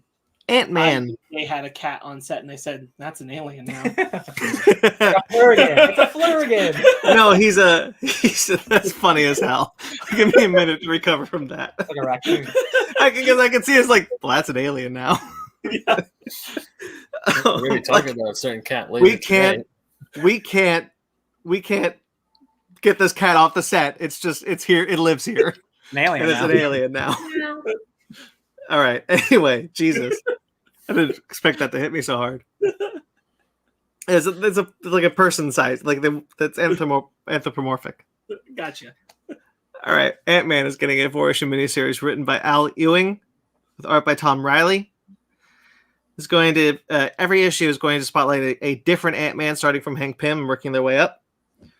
So Hank Pym, Scott Lang, Eric O'Grady, and it will introduce a new future Ant-Man, who is going to try to get them all together to face a new threat. And he looks like Kamen Rider. He's got Yes, like he a Kamen does. Rider Yes. V. We all love Al Ewing. That's true. Hmm. Ant-Man has had a lot of really, really good, successful comics since that movie came out. And it is one thing that I appreciate the MCU. It gives books to characters who normally wouldn't have books. So Ant-Man got a bunch of books after those movies came out when he wouldn't. And a lot of them are good. A lot of them are by Nick Spencer. Jed McKay wrote one. I think I made one for the book club last year. Yeah. I'm super excited for this. And I think it's a cool story. It's a legacy Ant-Man book. Eric O'Grady, who's Black Ant, who's like a villain Ant-Man who hangs out with Taskmaster all the time. He's in the book. Nobody gives a shit about that guy. Right. Al Ewing does. So I'm so stoked. It's Al Ewing. It's bringing the Ant-Mans together, which is real great. That hasn't been done before. And I can't wait for the new Ant-Man to be revealed to be Kang. They already did that with Iron Lad. Maybe. I don't know. That Kang miniseries just happened, and he was dealing with like a different version of himself. But That's true. That could be. I wouldn't hate it. Well, I mean, that Ant-Man movie's coming out, and he's in it, so that's a good point. We'll see. We'll So see. Ewing called the 4 Ant-Men the Antastic 4, All right. which I really wanted to spotlight. That's what Scott would say. Hey man, You're right. Al Ewing can do it. Yeah. Oh yeah. I wanted to bring up that you said that the Marvel is really good when a character is popular, even when they're not just kind of throwing books out there for these characters. Way better than DC when this happens. Like the fact that DC doesn't constantly put out like minis and like try an ongoing or just a short thing of like a one shot of like other characters is so sad, and I'm so happy that Marvel like regularly does that. Mm-hmm. Because whether or not, like, even if they're not good, like they're there for you if you want them. Yeah. And that's because like, and that way, like, if you like those characters, you got them, and if you don't, you could check them out, and maybe you'll have a new favorite character. Exactly. Like you're constantly keeping characters in the circle of characters being rotated through. DC is just not doing that, and that's a shame. Or they do it like way after. Like Yeah. Aquaman now is the highest Aquaman's ever been, and that movie came out years ago. But there's a movie coming out at the end of the year. Yeah, they might have just made it. Yeah. Okay, moving. Unfortunately, came full circle on that one. Yeah. Okay. You guys like Fortnite? I've heard of it. Yeah, man. Fortnite is teaming up with Marvel now. They already did. I'm sorry. I thought you said Fortnite. Did I say Fortnite? It No. sounded like it too much. Oh, okay. But go ahead. Fortnite is teaming up with Marvel. They've done that in game now. This will be a comic book, so called Fortnite X Marvel Zero War. Yeah. This can be written by Chris Gage with our and Donald Mustard, who's the Epic Games CCO, Chief Creative Officer, and with art by Sergio Davila. Yeah, this is interesting because I have to imagine some amount of the Fortnite end of things is still going to carry over the plot with Sloane from the DC stuff. Yeah. So I'm super intrigued in that. I'm not saying this is how we get to a Marvel versus DC comic, but I'm not saying that either.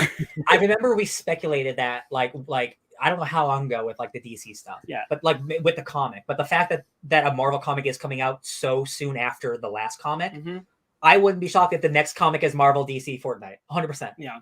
And Yeah.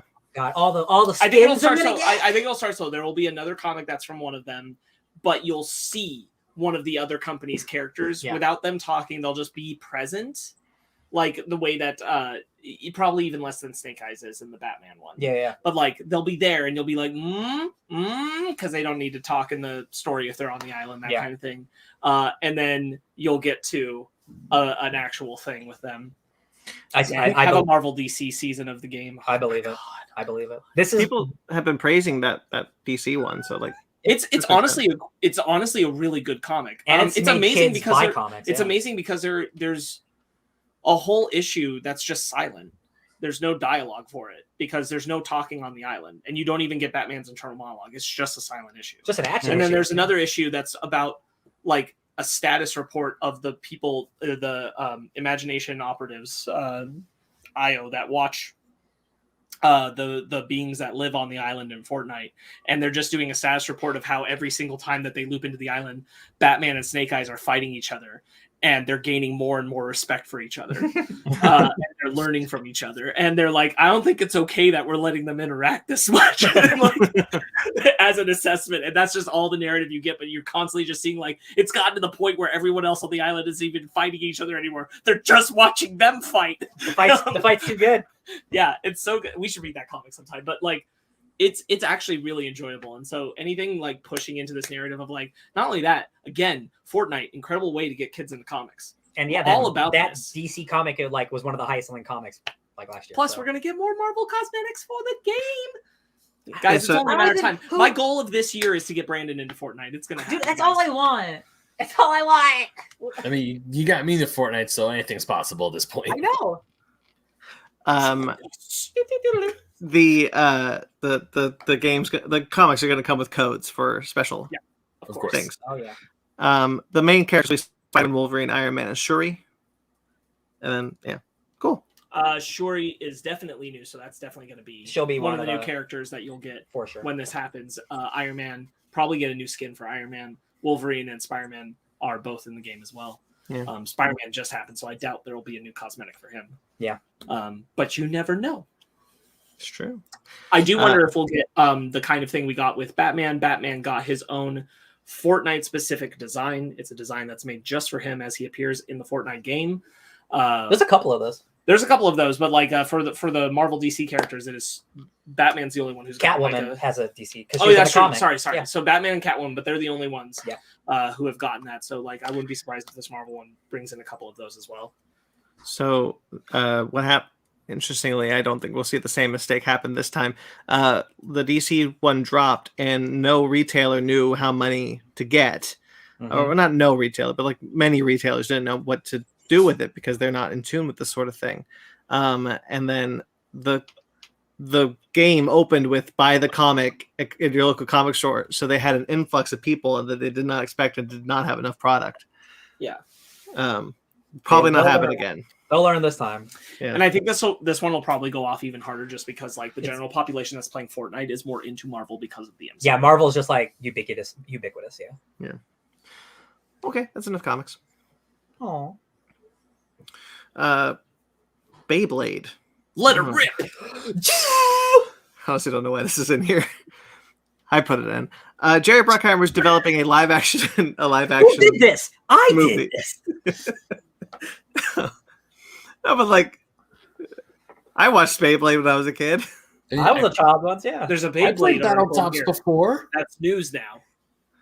Well, Beyblade, Jerry Bruckheimer, Pirates of the Caribbean, Lost and Found Treasure, National Treasure. He's doing this. Cool. He's producing a live action Beyblade movie. Yeah. Cool. Beyblade. Man, believe it when there's a trailer. Yeah. No, Uh, I'm the same. I'll believe it when there's a trailer. The moment you put in the Ukraine news, I should have taken this out. It's okay. All right. Honestly, in my opinion, equal newsworthy. Okay. Absolutely. Knockout City.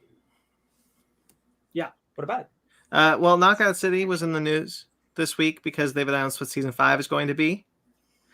It's going to be called Greatest Hits. Kind of wrapped around the news. Season 5 will not be the kind of event that season 4 and season 3 and 4 were. Is this the lazy 2 through event? 4. Yes, but there's a reason. And the reason is that they're going free to play next year. Well, this year, but like Velon Studios is separating the game from EA, and they're self-publishing. That's Yeah. cool. So they're taking this entire chunk Mhm. to reassess what they want the game to be going for. Brandon, read the rest of the news. That's interesting. yeah, okay, sorry. So that's actually later. But okay, so it's being scaled back. So it's being scaled down. So basically season 5 will not see the kind of up in content that we saw with like new maps, new balls, or new ball, new cosmetics. Well, there'll be some, but not a lot. But there is going to be having some changes to it. Like it is updating in a way. One of the things I wanted to highlight is that the jukebox is going to work in the hideout. Oh, good. I thought that's funny. Yeah. So all of it's being scaled down to prepare for the Land Studios to self-publish the game away from EA, and then it's going to allow them to fully realize our vision for the long-term future of this game. Mhm. Is what their statement was about it. Interesting. So then season 6 will launch in June, which will start it being free to play. Mhm. But those of us who have bought the game day one or even before this happens, will get like a loyalty bundle that'll give you like special things that the free to play players won't get. A bunch of limited cosmetics and hollow bucks to buy more things in the game without having to pay money for it, and all this other kind of stuff. I'm super curious what that like. A lot of people are like, "Oh, it's a bummer that season 5 is kind of not a big thing." Even mean like not playing the game. This is not a good sign for this game. This game, it's not as hot as it used to be. It is still popular, but the fact that EA is willing to let it go means that they don't see value in it anymore. Mm-hmm. It going free to play means they want to make more money, which means they're going to push the cosmetic stuff, which is part of the game. It's like just like Fortnite. Yeah. So it's not a bad thing. But the fact they didn't start this way and they're turning it in this way is not a good sign, because a lot of these games when this happens, they end up just getting closed down. Mm-hmm. And that's just like a reality of the situation. So like if it doesn't have enough players, this is what they're trying to do to gain money back. If this doesn't work, Hyperscape. There's a Fortnite game called Hyperscape that Ubisoft put out. They just shut that game down. That game came out last year. Yeah. So this immediately, when I hear this means that they're not in good shape. Sparks, do you want to? No, I mean, you know what? Like, we'll see. We'll see what will happen now.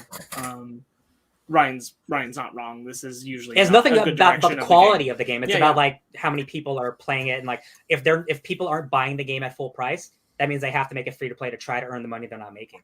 Mm-hmm. That's just an unfortunate reality. So like, hopefully this is a better model. I hope it works because people love this game. You guys love this game. But when I hear this news, this is not a good sign. On the flip side, the fact that season 5 is going to see like superhero event, basketball, all their older events, all their new fan loved event stuff is going to be in rotation. That's cool. Yeah, and I think that I'm really excited to play superpowers again. Yeah, I really like that one. Time will tell. Yeah. It could be that Velon Studios is going to come out with something else. We don't know. We don't know like how much maybe we don't know. We don't know how much maybe they were being limited by what EA wanted to do with the game and what they wanted to do with the game. So we'll see. I'm inclined to agree with Ryan that the trajectory is probably what it is, but they could have something big up their sleeves with it to make it more appealing. Really, I guess season 6 is that like we got this kind of season, so maybe that'll be something good. That's definitely the vibe they want to put out right now. Yeah. Okay. Trailers. T-Top. Trailers. The new Pokemon games were announced today. Yes, they were. Wow, very surprising Sunday, wasn't it, Ben? I was expecting not the next generation. I was kind of hoping for a new Pokemon Stadium, to be perfectly honest with you. We just got a Pokemon game, Yeah, and they just announced the next Pokemon game. Yeah. I hope there's not crunch happening at that studio. More than that, my big thing is that, I mean, no, not more than that. Sorry. That's the most important thing I hope isn't happening. Yeah. But the other thing I hope isn't happening is that they aren't just like copy paste Arceus into this without any amount of taking in the feedback that's happened from Arceus. That's what there has been feedback. Yes. And that's exactly, I think we're looking at like, That's what I'm worried about. Arceus worked. We're going to do the thing we did last time and just make the same Pokemon game for the next decade with no change but cosmetics. So here's the thing that I'm really worried about. After Far Cry 4 came out, the next game that came out was called Far Cry Primal. It came out in less than a year. It used the exact same map, but it was 5,000 years in the past. Right. So it was the same map, but a lot of the things were different. But it was a copy paste game. Yeah. I am worried that this game is going to be, we made this game in less than a year. Here's just a new Pokemon, and that's all it is. Yeah, That's what I'm really worried about, because that game just Arc- came out. We haven't played it. Yeah, Arceus just came out this year, and the fact that they're announcing at the end of this year, which I'm going to assume November, because that's when the last big that's when Generation 8 Sword and Shield came out. I'm hoping for what Spark said is that they're taking the feedback from Arceus and they're improving upon it. It's like, okay, what did work and what didn't work in Arceus? And then they're going to, okay, this is what worked in Arceus, or this is what didn't work. Let's fix the stuff that didn't work, and then let's fine tune it, and let's not do a whole copy and paste job. Because when you get a new region, you get a brand new map and brand new areas to explore. So, Brandon? So I really wanted to address what Ryan was talking about with like cloning games, like reusing the same map. But with Arkham Origins did that, right? Arkham Origins used the same map from Arkham City, and then they did add like another one, but that one map is just Arkham City with just like polished a little bit. That game was made with limited time, yeah, and it did well, yeah. Right, but that's the kind of thing. Like ideally, they wouldn't have had to do that. So like you always want the ideal outcome, which is that like they've been working on this game, but it doesn't quite feel that way, because they said it's the first open world Pokemon game, but it's not. It's weird. Well, it's the first like modern like moving forward. Yeah, it's like this is the future now. Mm-hmm. Like, and that's kind of the thing. Is just like Pokemon has a history of kind of repeating itself, and I think that there has been enough of like Arceus, whichever way it's pronounced, is a breath of fresh air. But it's not a perfect breath of fresh air from everything I've gathered. Yeah. There's definitely room for improvement. And I'd rather there was 2 or 3 years of reassessing. Yes. Yeah. So that's the thing. And I'd feel differently if like this game wasn't designed just like Arceus, right? Like if they'd announced a different Pokemon game that was designed, I don't know like what, but like designed differently, then I would assume that it's like at least been worked on, not in tandem with Arceus, but at another point, like being developed in its own trajectory and probably not a clone. But as it stands, it seems like it's probably just a clone. The problem is like Pokemon games are not like 4-hour small games. Like they are dozens of hours, right? So my worry is like I've clocked well over 24. Let me finish first. Hold on. My point is like I lost it. Go ahead. Sorry. Go ahead. I was going to say I clocked over like because you were saying that Pokemon games aren't small games. Yeah. And I've clocked over 20 some or more than maybe 30 hours into Brilliant Diamond, and it took me well over 15 hours just to get 3 gym badges. Oh, I got my point back. So like if these two games are being made simultaneously, games take a long, especially big open world games, take a long time to make. If there is less than a year between Pokemon releases, there is not enough time to implement the changes from the January game into the December game. Games take way too long to do that. So like unless you're delaying this game and they're just doing the same thing, like if they're just doing what they're doing in Arceus, then you're going to get another pretty good game. There's not enough time to truly develop that next thing. You need years for that. Like that's like you'll get your new Pokemon, your new region, and you'll play a very similar game. Yeah, and I hopefully I'm wrong. Like, carry on. Maybe this isn't the Pokemon team being worked to death working on 2 big games at once. I hope that's not the case. Maybe they have 2 teams that I just don't know it. But the fact that a giant open world game just came out and they're like, hey, do another one in 11 months or 10 months. I'm like, I kind of don't want to. That's a lot of Pokemon for 1 year. Okay. The bad Although, guy. Ooh. the pepper dog is very cute. The little pepper dog. I like the starting classes. Starting Pokemon. Just the starters. Yeah. Wait, who's the pepper dog? It's the only One of the- red one that looks like a dog and it looks like it's a pepper. That's a The only red crocodile. one. No, it's same thing. Dog and a crocodile, same thing. It's I fine. agree with Ryan. I can't wait for Pokemon games to actually look good. Oh man, I made a joke to him. I was like, man, I can't wait for Nintendo to actually make HD games in the future. Because I can play games on my phone that look better than this game. And that's not a crack. Like, Nintendo doesn't need the best graphics, but after a while, you're like, man, you don't let me try sometimes. Like, it doesn't even matter. It's like, It doesn't even matter. I could spend 80 hours running around this region collecting Pokemon and it'll look about the same as the Wii.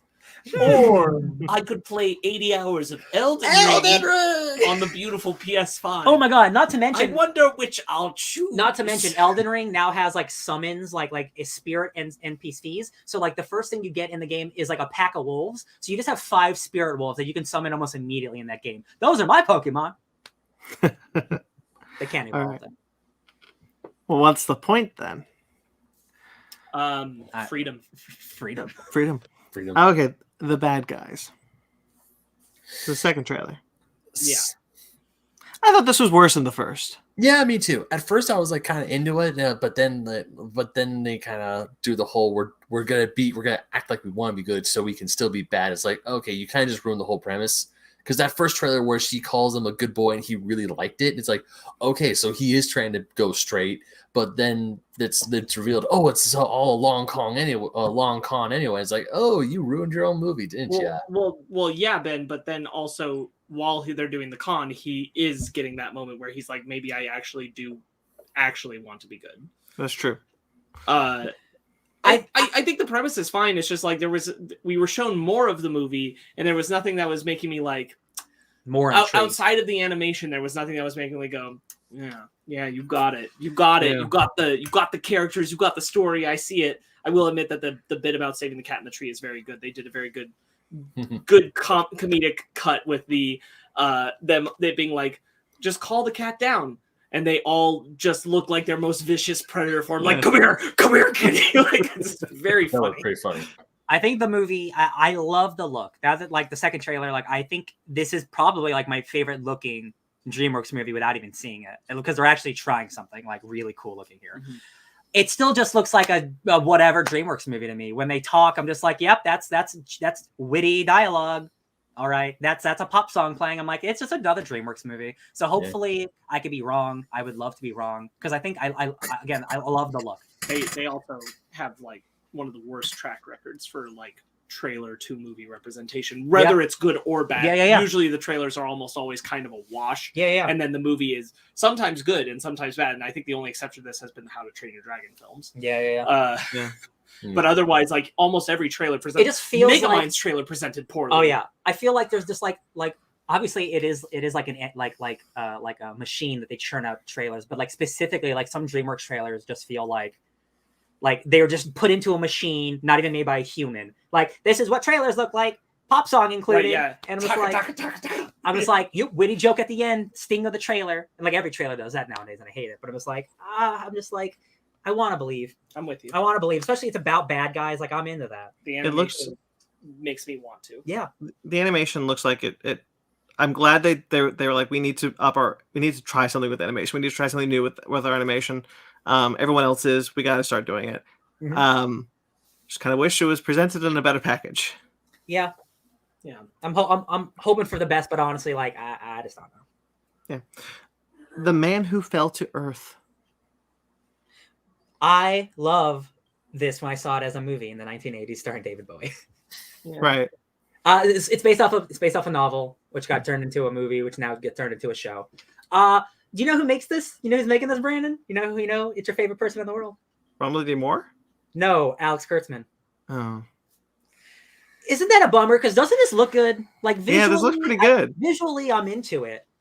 but like you definitely brought it up of like I think the only thing that's drawing me to it, honestly, is like the cast. visuals and like the cast. Yeah. Because to me, I'm like, this is a good movie. and it was a good movie. And then it's like they're gonna But take it's a show, and I'm like, I don't know if this is a good show. yeah. This is a good movie. This could be a good movie. It looks like there's enough story here for a movie. It doesn't look like there's enough story here for a show, though. Yeah. If you're intrigued, watch the 1980s David Bowie movie. It's real good. Yeah, I thought this looked pretty interesting. I'm surprised Kurtzman has the time to do something else. It's not Star Trek, so. Well, it's space related or something. Is he producing or directing? He's one of the two people who helped make it. Okay. All right. I don't know if anybody would let him direct again after The Mummy. Never say No. never. No, that's true. CBS has let him write, not direct, though. Yeah. Yeah. Thank God. Maybe he just So, doesn't like, you want to. can call some shots, Yeah. but not all the shots. He's like, I don't want to be behind the camera. I don't want to do it. Too much. I'm sorry, Benedict. No, don't burden me. And they're like, don't worry, we won't. And he's like, no, burden me a little. I can do more than write. No, you can't. Stop. You can't even do that, sir. It's got Chewie in it. It looks Chewie Tell-J4. Like I think this is a good trailer, but I'm not sold. Totally. Kate Mulgrew's in this. Oh. Catherine Janeway herself, Admiral There you Janeway go. herself from Star Trek Voyager. She's in this. That was awesome to see. Mhm. I love her. That's Star Trek connection. Has a solid cast. I just I don't know if feel I like want it would have been a cool movie. Yeah, I don't know if Yeah. I want to spend the season with it. Yeah. Yeah. Shall we get into our main topic then? Yeah.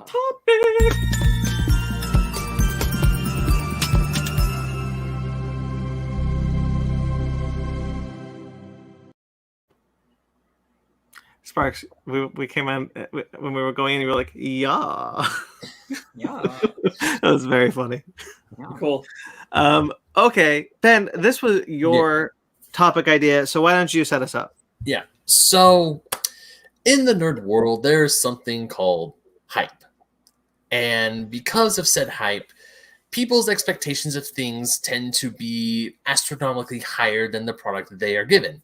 Case in point, Suicide Squad. The hype for that movie was at an all-time high. People were so stoked for it, and then it just crashed and burned. And of course, another thing for hype, Cyberpunk 2077. Now, while it has gotten a lot better, thanks to what Ryan said at the beginning of the show, the hype for that game was just a little too much. And there have been times where the hype has been real, and then there are other times where the hype has kind of fluttered away and just died. Kind of like the hype at the end for Game of Thrones or Endgame or Avengers Endgame. So today the topic is how hype can either ruin or how it can also help a product. And essentially just us discussing, like, should we try to hype things up more, or should we just try to be like, try to go in with a little more level head? Because I know there are times I've been with like, oh my God, the hype is real. I'm like screaming like Vegeta in a bridge going, I am the hype. And it turns out to be more. I love that your reference is Vegeta in a YouTube video, not in the show that he's actually in. it makes me laugh every time, and I love it. It's so funny. It's a But yeah, good so one. we're talking about hype. That's what we're talking about today. Yeah. And, All right. And of course, Elden Ring's hype has, I would say, especially with reviews and how other gamers have been playing it, vastly earned, because one of the E3's biggest positive things that came out was, of course, the release and the trailer for Elden Ring. So let's go around the horn. What do you gentlemen think about hype? I don't know. If something looks good, I'm excited for it, and if it looks bad, I'm not excited for it. I think that like we can talk about it in a there's the personal sense where like I know like I work very hard to control my expectations because I got burned one or two times before where, and I don't mean like, a product disappointed me. I mean like I made something in my head that wasn't what I was given. And it was through no fault of the thing itself that I didn't like the movie. And I had to reassess later and go, I was in the wrong. I've done the that. movie was willing to meet me on a level, and I just wasn't prepared to go to that level. Mine was only once, and it's Last Jedi. And good example. That's like and the only time I can think. And that's that's been my fault. And so ever since those things happened, that was a long time ago. But like ever since then, I try and be like, okay, measure out what I'm expecting. I think that to me, like hype and expectation kind of take a different. Hype feels like what is the general sense not only of like what other people feel, but what the marketing wants to put on you. And expectation is your own personal measurement. I think I got like a good and a bad of hype. And I think the good of hype is what you just brought up with Elden Ring. I think the good of Elden Ring's hype has been that a whole lot of people are willing to try a FromSoft game that they've never been able to feel like they could crack into that type of game before. Me. It's also, honestly, I felt like I could. I just haven't done it, but this was a good opportunity to do it. But like, there are a lot of people who have felt like I can't bridge that way in, and Elden Ring's hype has brought that to their doorstep. It's also one of the situations where, because of FromSoft's track record, where every game they've made is a Game of the Year quality like contender, the first time that they branch away from their structure to make something different, and it turns out to be as good, if not better, than the hype, it rarely happens. It truly rarely happens. Like, Elden Ring is one of the few times in pop culture history where the product is as good as the hype surrounding it. Yeah. Like something like an Endgame is like comparable, but like it does not happen very often. Right. And this isn't me trying to like subvert my initial topic suggestion back into this, I swear. But where I think hype becomes a problem, or at least like a more toxic element of the culture, isn't necessarily when we're creating it, but when it's being manufactured or attempted, more specifically, to be manufactured. Case in point would be like the Luke Skywalker episode of Book of Boba Fett. That's not necessarily there entirely because it serves the story. Right. It's there because they want you to talk about it that week. Right. Yeah. Or this is happening a lot with a lot of the MCU shows where like things are kind of structured manufactured in a way where, like, excitement. Kingpin is teased but not revealed early enough in the show to be a developed character because they want the hype of you going into that finale. But really, it's a really good point, because like, you know, there's so many moments in the Marvel shows where they are building to a final villain, like Loki did, you know, because they want you to be like, what's at the end? What's the big reveal at the end? What's it all going to be? Right. And it's all about engagement. Yeah. And like, I think that's the problem, is when like, that's a planned like desired reaction from us.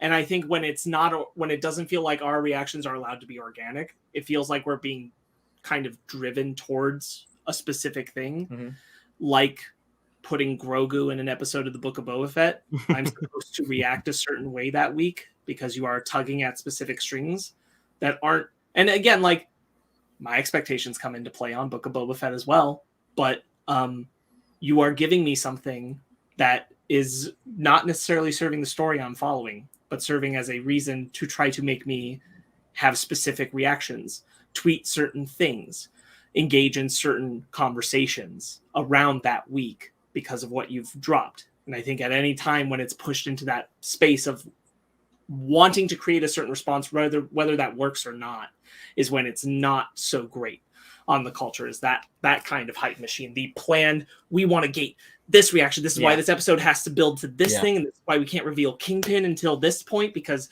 it's got to hit that crescendo. And it's like, why we could have just started at him and had him as a character, and that would have still been fine. But each episode would have been hype. That is more of just like a question of like where we are is like 21st century pop culture, where like it is all about engagement. It is all about like talking about the big thing until the next big thing comes out. And like, you want to be the thing that people are talking about on Twitter. Right. Yeah. And Marvel specifically, even Star Wars now, I guess, like their whole thing is, look who we're bringing in now. You wouldn't believe it. Tweet about it. And specifically this year in 2021, like, we've noticed like, oh, you're doing it for the engagement, not for the story.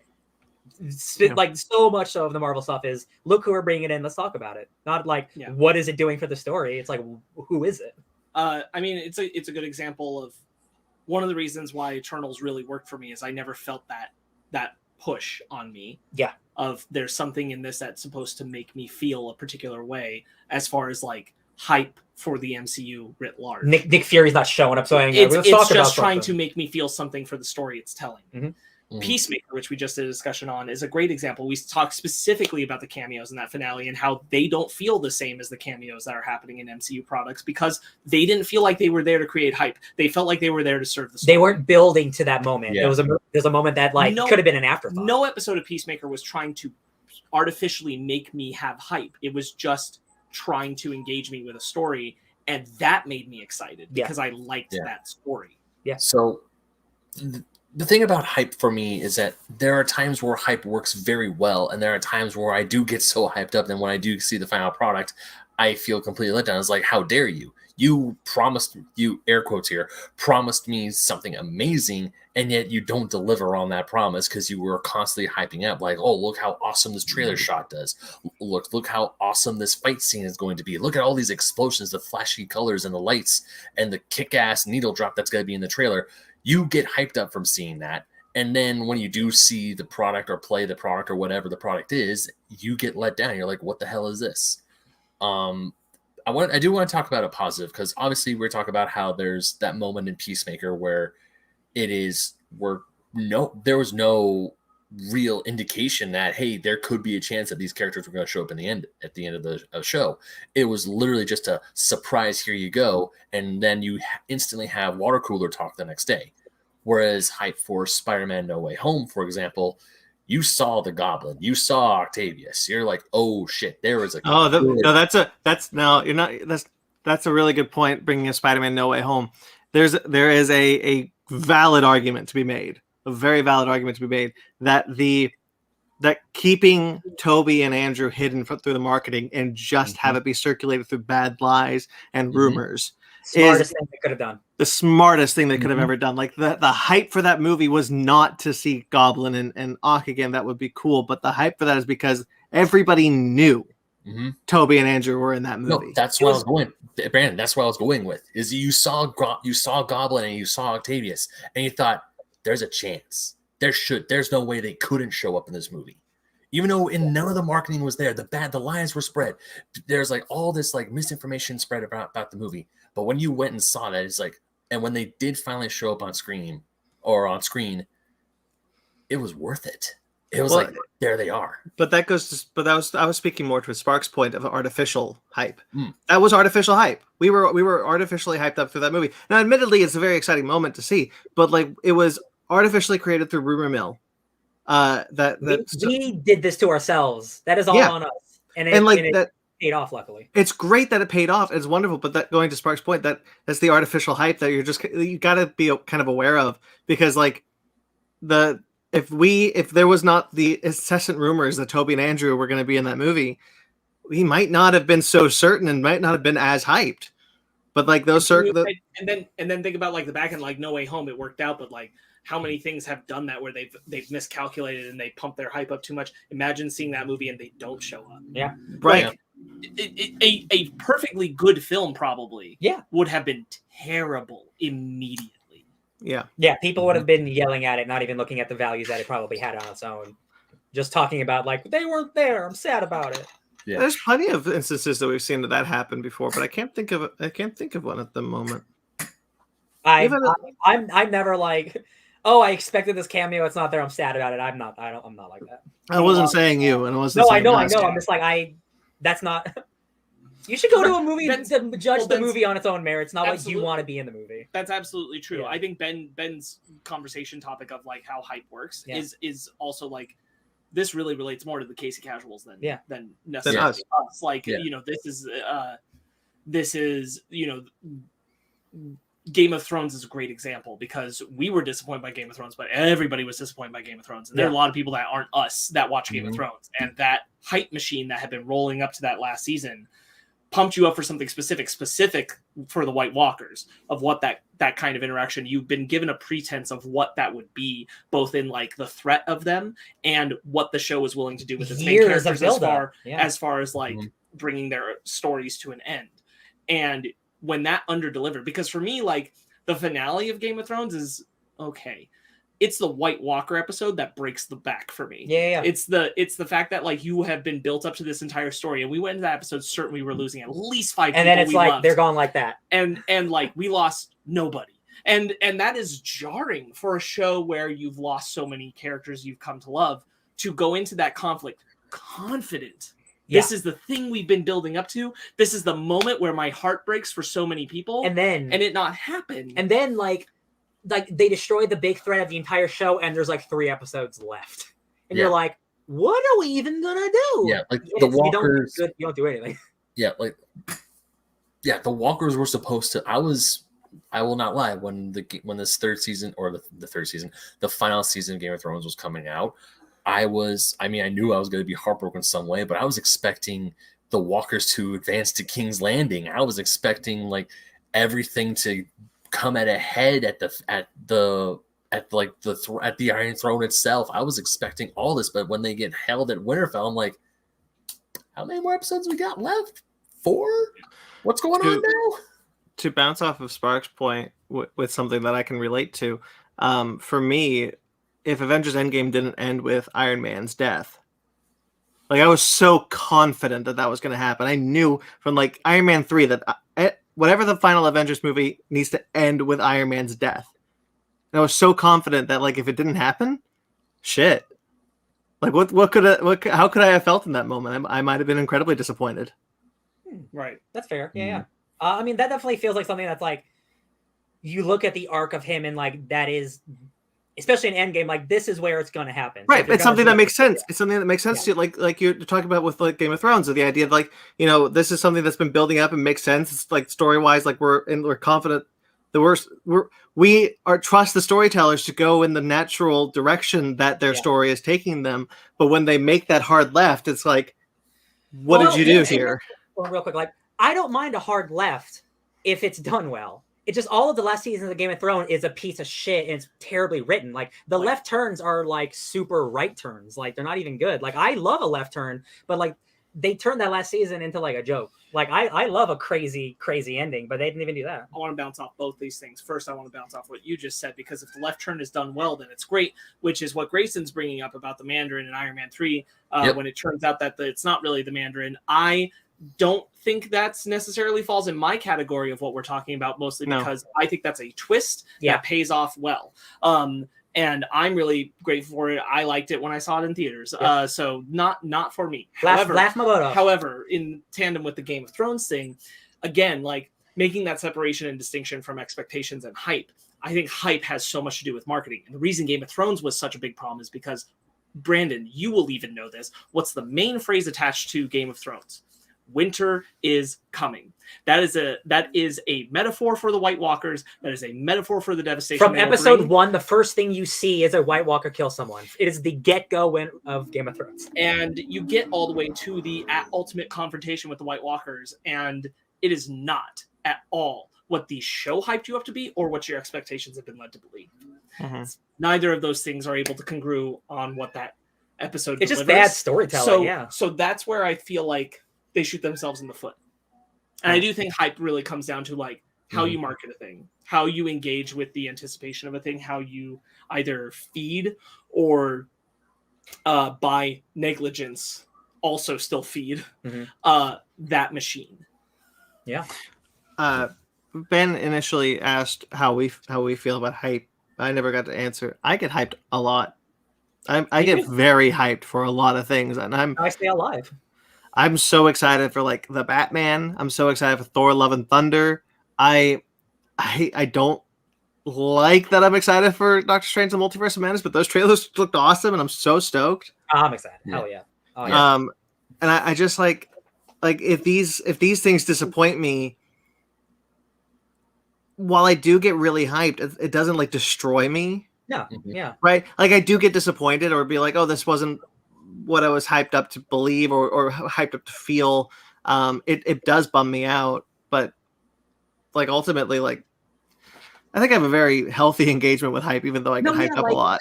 That's the thing. Like we're talking about hype as like this thing, but it's just like, again, at the end of the day, it's like you get really excited for something, and is it good or not at the end of the day? Like we're talking but about. There are people that take it. There are people who take it very hard, but something's not. That's the Last Jedi reaction. That's the extreme reaction. Yes.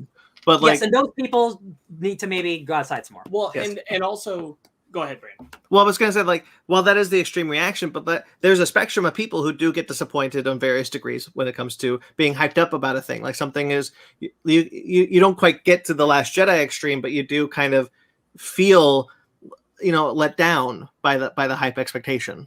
Yeah, I feel like, again, I know I'm kind of circling around the same point, but like, I think that what gets to me is when the hype that's manifested, where you can feel they're pushing a pedal to increase what in a direction that they want that anticipation to be.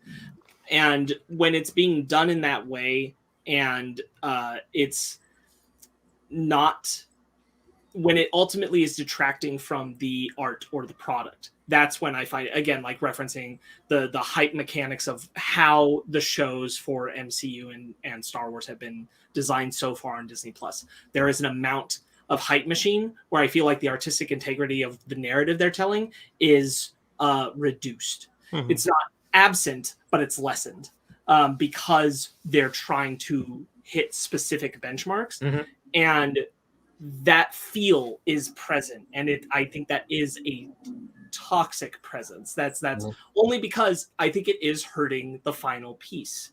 I don't think that these are things like we talked about earlier when we were talking about the Eternals Assembled. Like, that is Chloe Zhao's thing. Like, Chloe Zhao was allowed to make a thing into the MCU, and you get to really feel it. Peacemaker is James Gunn's thing, and he's allowed to inject it into the DCEU.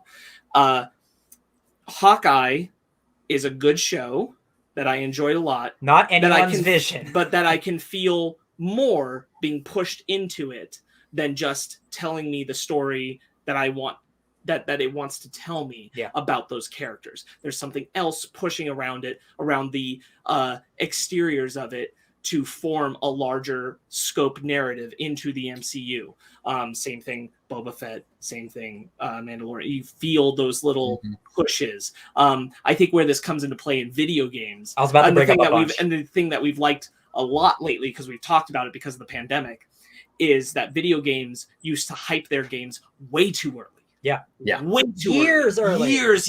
Beyond Good and Evil 2. Not even out. Never coming out. Not. That game's and like that not trailer was put out to hype you so hard, and that game for why will not will never be able to deliver on that hype. That anticipation over that long a time is also a bad thing.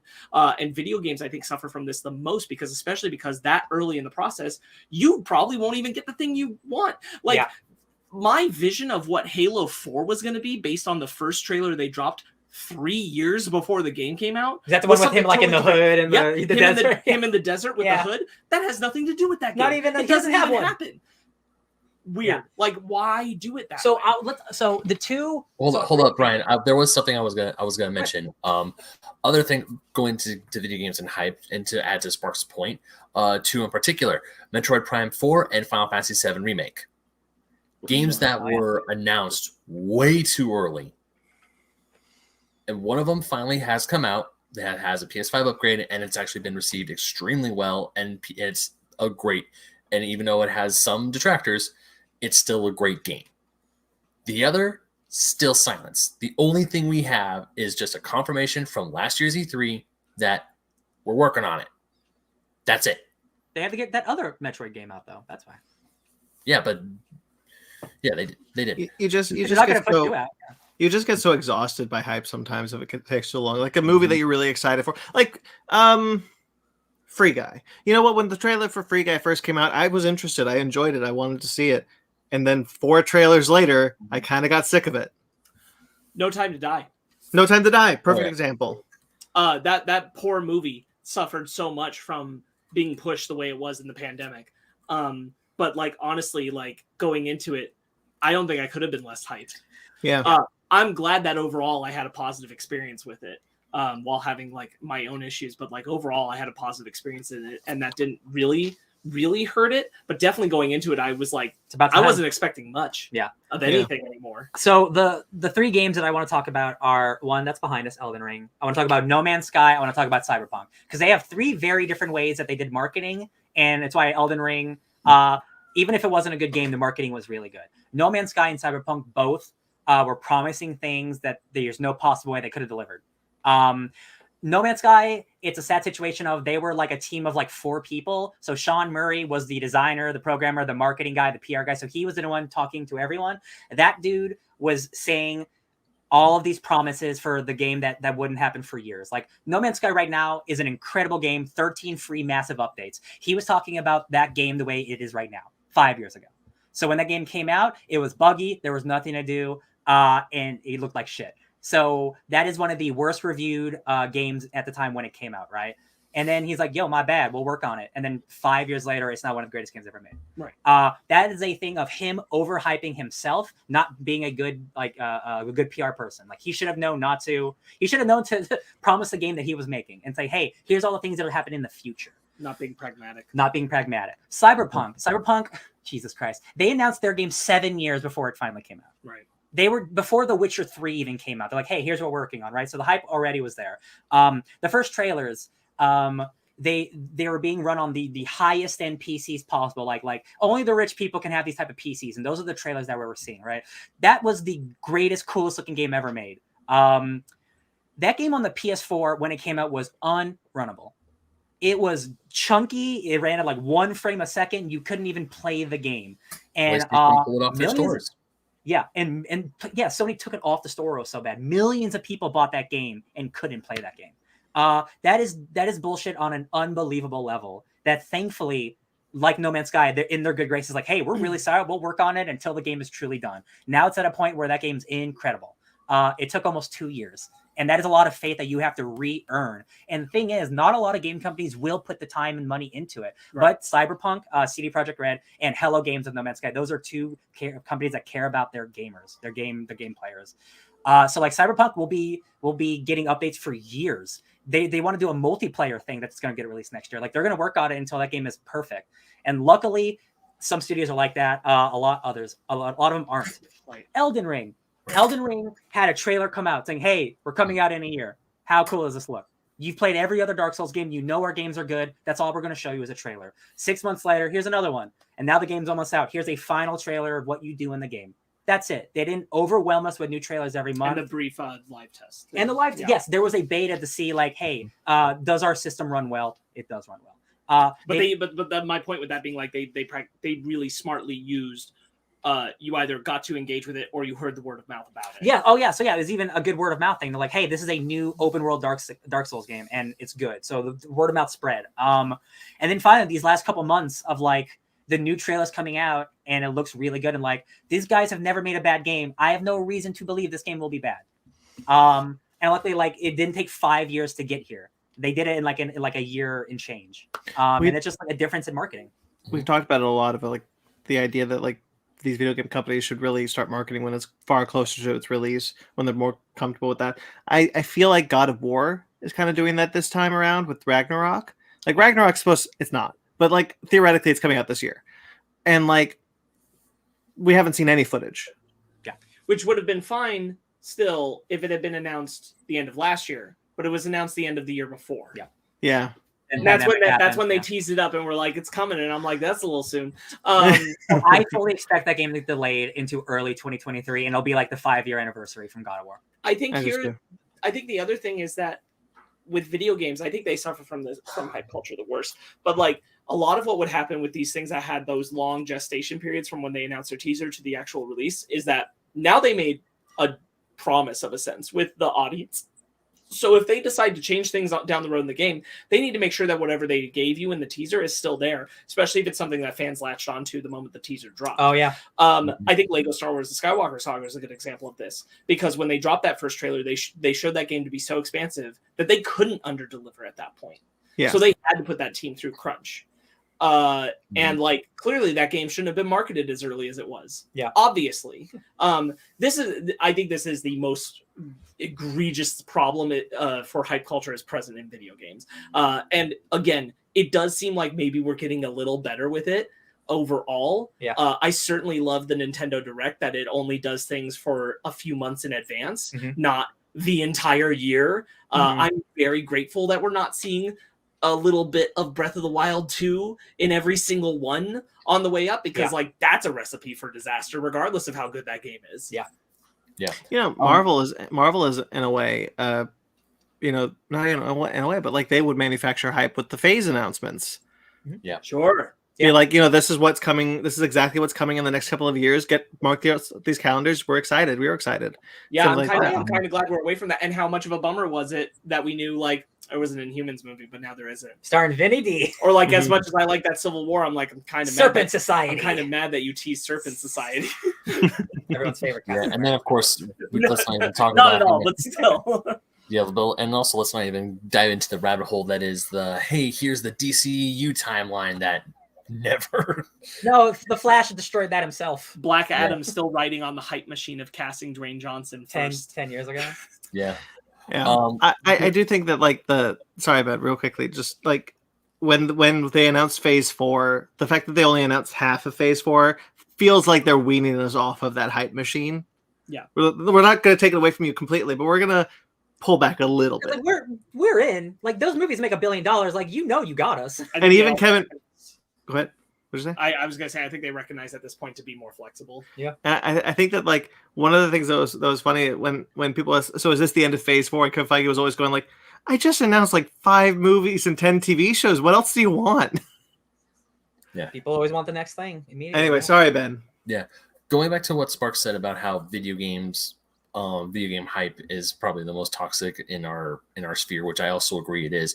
There are times when video game companies do decide to hold their cards or play their cards close to the chest, and then they would reveal it to, I would say, give us the perfect amount of hype so we're excited, and also the release isn't too far away. Once again, case in point, Metroid Dread.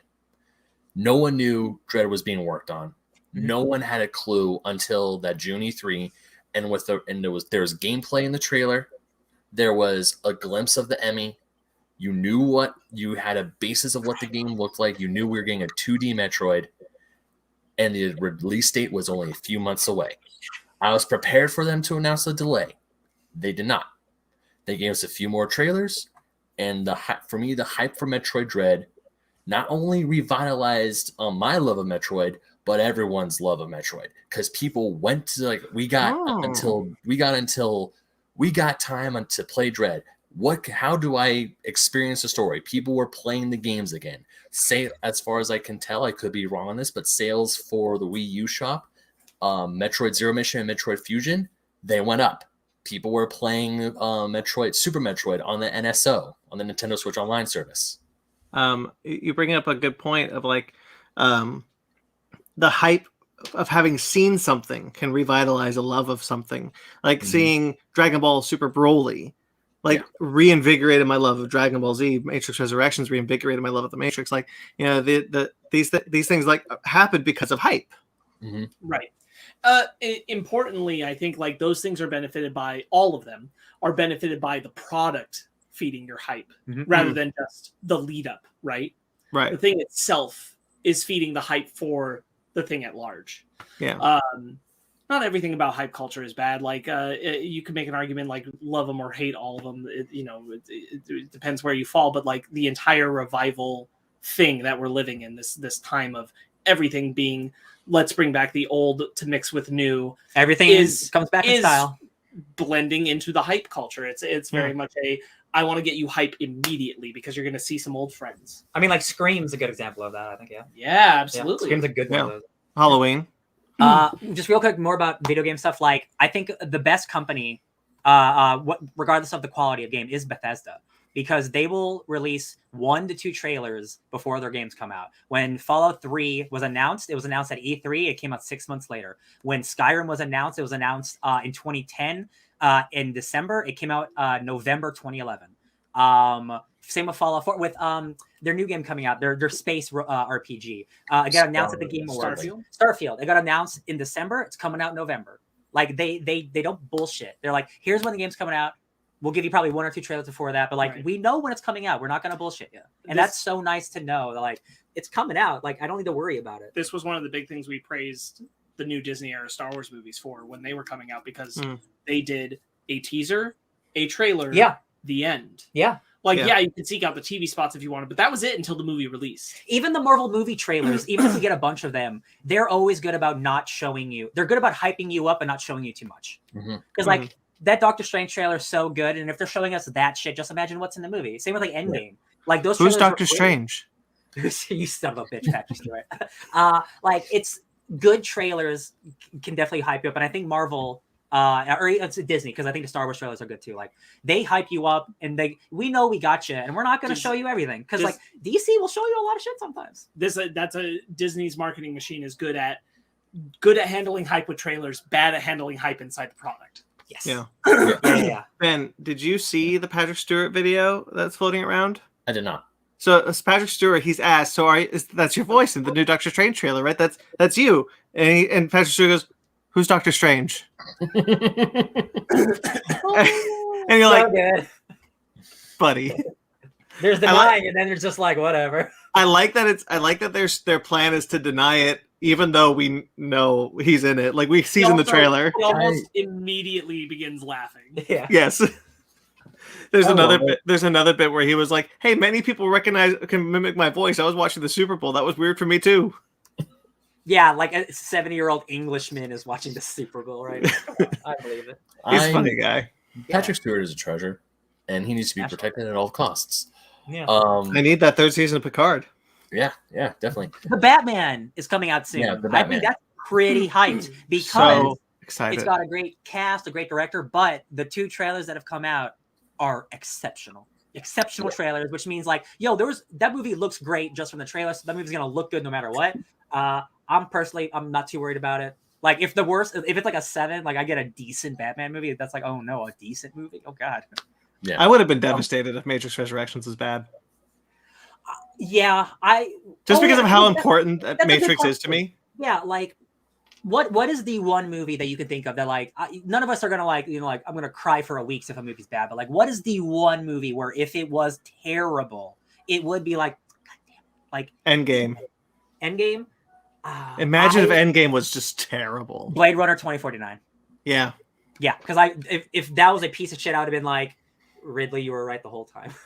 No one let anybody touch it. Yeah. Matrix Resurrections definitely for me, like especially like this year, if that was bad. Man, Dune too. Like I would have been upset if Dune was bad. Yeah. I would have been upset, but not as much as Blade Runner. But yeah, that one would have been rough, especially after reading the good book. Yeah. I would have been upset if Sonic was bad. I would not have been upset. I was like, oh, okay, they did it again. Oops, I did it again. I think if the movie Ready Player One was really bad, I would have been very disappointed because I was very hyped up on those trailers. I would have been disappointed. I wasted my money too. Because Spielberg was directing it. Like if it was like a total trash fire, I probably would have been like, man, that's a bummer. He couldn't even save it, but like I think he saved it. Yeah. I think in like the wide version of his gestation, like knowing that all of those elements would be in it and like saying yes, all those elements are in it. If No Way Home had been bad, as we feared it would be, like finding all those elements, and it had just been like totally just like a weird with all those mishmash things thing in there, and just been like, wow, that's really a bummer. The year of like building it up, and like I mean, it's even as you said going into it, like you were feeling like so like kind of beaten down by the hype machine of the MCU that when you were heading into No Way Home, you're like, man, if this isn't it, I don't know, man. Like, thank God. Yeah. Yeah, I mean, coming out of it, we were all kind of feeling that way, and then like we were like, yeah, let's bring on Doctor Strange from Ready. That trailer really changed my mind. Like 75% of the way of like I was a little trepidatious, but I'm like, that's Sam Raimi though. He could probably do it. He could probably do it, right? He probably could. Again, hype. Like if Sam Raimi, like Scott Derrickson's a great horror director, a great filmmaker. I would be less excited if it was him making this opposed to Sam Raimi. The fact that Sam Raimi is back making a big, huge budget, semi-horror superhero movie that potentially will see a bunch of other cool characters, like that's really exciting as a comic book fan. You're bringing up like my hype for Doctor Strange is fed very well by the trailers. Mm-hmm. My fear for Doctor Strange is the hype mechanic that I already feel exists within the film that we know of, which is things like Captain Carter. Yes. Where I'm like, that's there to feed something specific. Yes. That is not necessarily the story. And I sure hope that is a wrong. small section of the movie. and we could be wrong, right? Yeah. It could be a great part of the story. It could be. But the fear is that it's that mechanic again. It's that thing that's like, hey, I want to remind you that you should go watch What If on Disney Plus. Practically putting the little thing at the bottom right corner of the screen and saying like Captain Carter now on Disney Plus in What If, like lower third. Yes, exactly. Oh, man. I will say, like my apprehension for Captain Carter honestly truly is just I didn't like her in What If. If What If gave me a good product and I really enjoyed the character and Haley Atwell as as a voice actor is fine, but like she's a better like live action actor. So Right. like if there's, I believe it can work. Oh yeah. But what they've given me, I don't believe. But it's a perfect example of what would be that kind Yes. of mechanic in any other MCU property, as we've discussed. Like it rides that line. I'm not saying it's going to be bad. It could be a great part of the story. I'm not saying that flat out Captain Carter being in the movie is a bad thing. But it has all the makings of that kind of appearance. Yeah. That's basically just there to remind you that there's other MCU things you should go watch after you finish watching Doctor Strange, Good point. rather than being like, this is cool because this scene is happening in this movie with these characters. She'll say like, check out my show, and disappear into a portal. That's the vibe you get, right? Yeah. Like that's shitty. It is. No, you're right. Yeah, I mean, there's so many times in the MC that you can point to, like Avengers. Like if Avengers was bad, that would have like destroyed the whole franchise. Oh yeah. Oh, if the first Avengers like flops, who knows what the MCU would even be right now, man? It wouldn't be. No, I think They would have finished out Robert Downey Jr.'s Iron Man and then called it a day. They would have done. Yeah. Basically, they would have done what DC's doing. They make one Justice League and then they branch off and do a bunch of other shit. What a different world. Well, Robert Downey Jr. finishes his contract at Iron Man 3. All right, guess we don't make any more. And I do think that it is like just it's kind of a side effect of being a product as big as the MCU has become and serving as many people as it does. That some of these things, some people love feeding off of that. Yeah. And that's there to serve them, and it's not necessarily there to serve me. Yeah. When I was younger, that like in my early mid-20s, I was definitely more all about it. Yeah. Now I'm a little more critical of it. Right. And it's just I think that's just growing up, like I think it's that. I think it's also like the MCU is interesting because we're so directly like Star Wars is kind of like this, but Star Wars has been so generational up to this point. The MCU is something where for its entire lifespan and continuously we have been living with it as it has grown and gotten bigger and bigger and bigger, and everybody's connected to it, and it's something where literally everybody has an opinion on it, even if the opinion is I don't like to watch it. Like everybody has an opinion on it because it is the thing. And at that point, like it's hard to not start bringing your own criticism to it. And like, regardless of the quality of the works as individuals, like I still really like the Shang-Chi movie. It has its problems where it's still being kowtowed within the greater formula that now it's less that the formula is suddenly getting like more difficult to work with. It's that the familiarity it's becoming more apparent. The familiarity has gotten too consistent. Yeah. And that's where like it's going to have to get shaken up. But that it is that like what worked as a Nick Fury at the end of Iron Man is a hype mechanic. It's a hype mechanic that freaking worked. It worked hardcore. Brandon just wrote about it. Yep. I did. In a very nice piece. But like what happens is that when you have that hype mechanic, that's great. We are now at the point where we're so familiar. We know that these things, we know that everything is connected. We know we're always building something in the MCU. We know we're always getting connections and all that kind of stuff. That can't be all that it's built around anymore. Now it has to change. Those mechanics can't work the same way they did a decade ago, but we're still using them the same way that we did a decade ago. It's the Pokemon mentality. Well, the post credits change. Well, the mid credits of Shang-Chi is there to do that again, right? Because we see Mark Ruffalo, we see Brie Larson, and Ben. The rings are, but that's the thing is like the rings are weird. I don't mind post-credit scenes because post-credit scenes, I feel like that was always the purpose. That's how it started. It started as here's your tease after the story is done. Those are It's that now we're getting things that are almost like post-credits for in the show, the movie, in the show, in the thing as it's happening. Now we're getting those moments peppered in all the time. Like Cad Bane and Kingpin might as well have been the same character for real. They show up in the last episode in the fifth episode, and then like bad things happen to them in the end of the 6th episode. So like on both avenues, they're just like introducing characters. Like I hope you like these guys, and they're like teasing up the wider universe, even if it's not necessarily Cad Bane will appear here again. Or Kingpin, what are we doing with Kingpin next? Maybe survive. It's still just like teasing up the larger scope of things rather than like interweaving the character into the story you're being told in the moment. That's the thing is where these things that I think did work very well as hype mechanics in post credits have now become things that they are present within the story itself. It's been a decade. And it always feels like hold on, pause the film. Let me just get you hyped for this other product, by the way, real quick. All right. And resume. Whereas in the credits, it's kind of like, You're sticking around because you're down for that. You're down for that tease. You've made the decision now, post finishing the story. It's the last piece of that popcorn. you want the little like nugget of like, but what's after this? Tell me, because I've enjoyed all this so far. Yeah, it's the Guardians of the Galaxy. Ideally, it's the Guardians of the Galaxy Volume 2 posts, right? Like, there's 5 post-credit scenes that have nothing to do with the film. None of them feed off the film. It's just teasing different things. What the characters are doing. Except Adam Warlock. Except for the Adam Warlock one. Which is so still... 4 that off. don't and 1 that does. But like the Adam Warlock one, that doesn't feel like it's the tacked on end of the movie. It just feels like it's a post. Yeah. And I think that's where like not video games, but now movies and TV shows, that's where that hype mechanic is really getting to me. It's not necessarily in the marketing. Sometimes it is. Sometimes a film is over marketed to hell.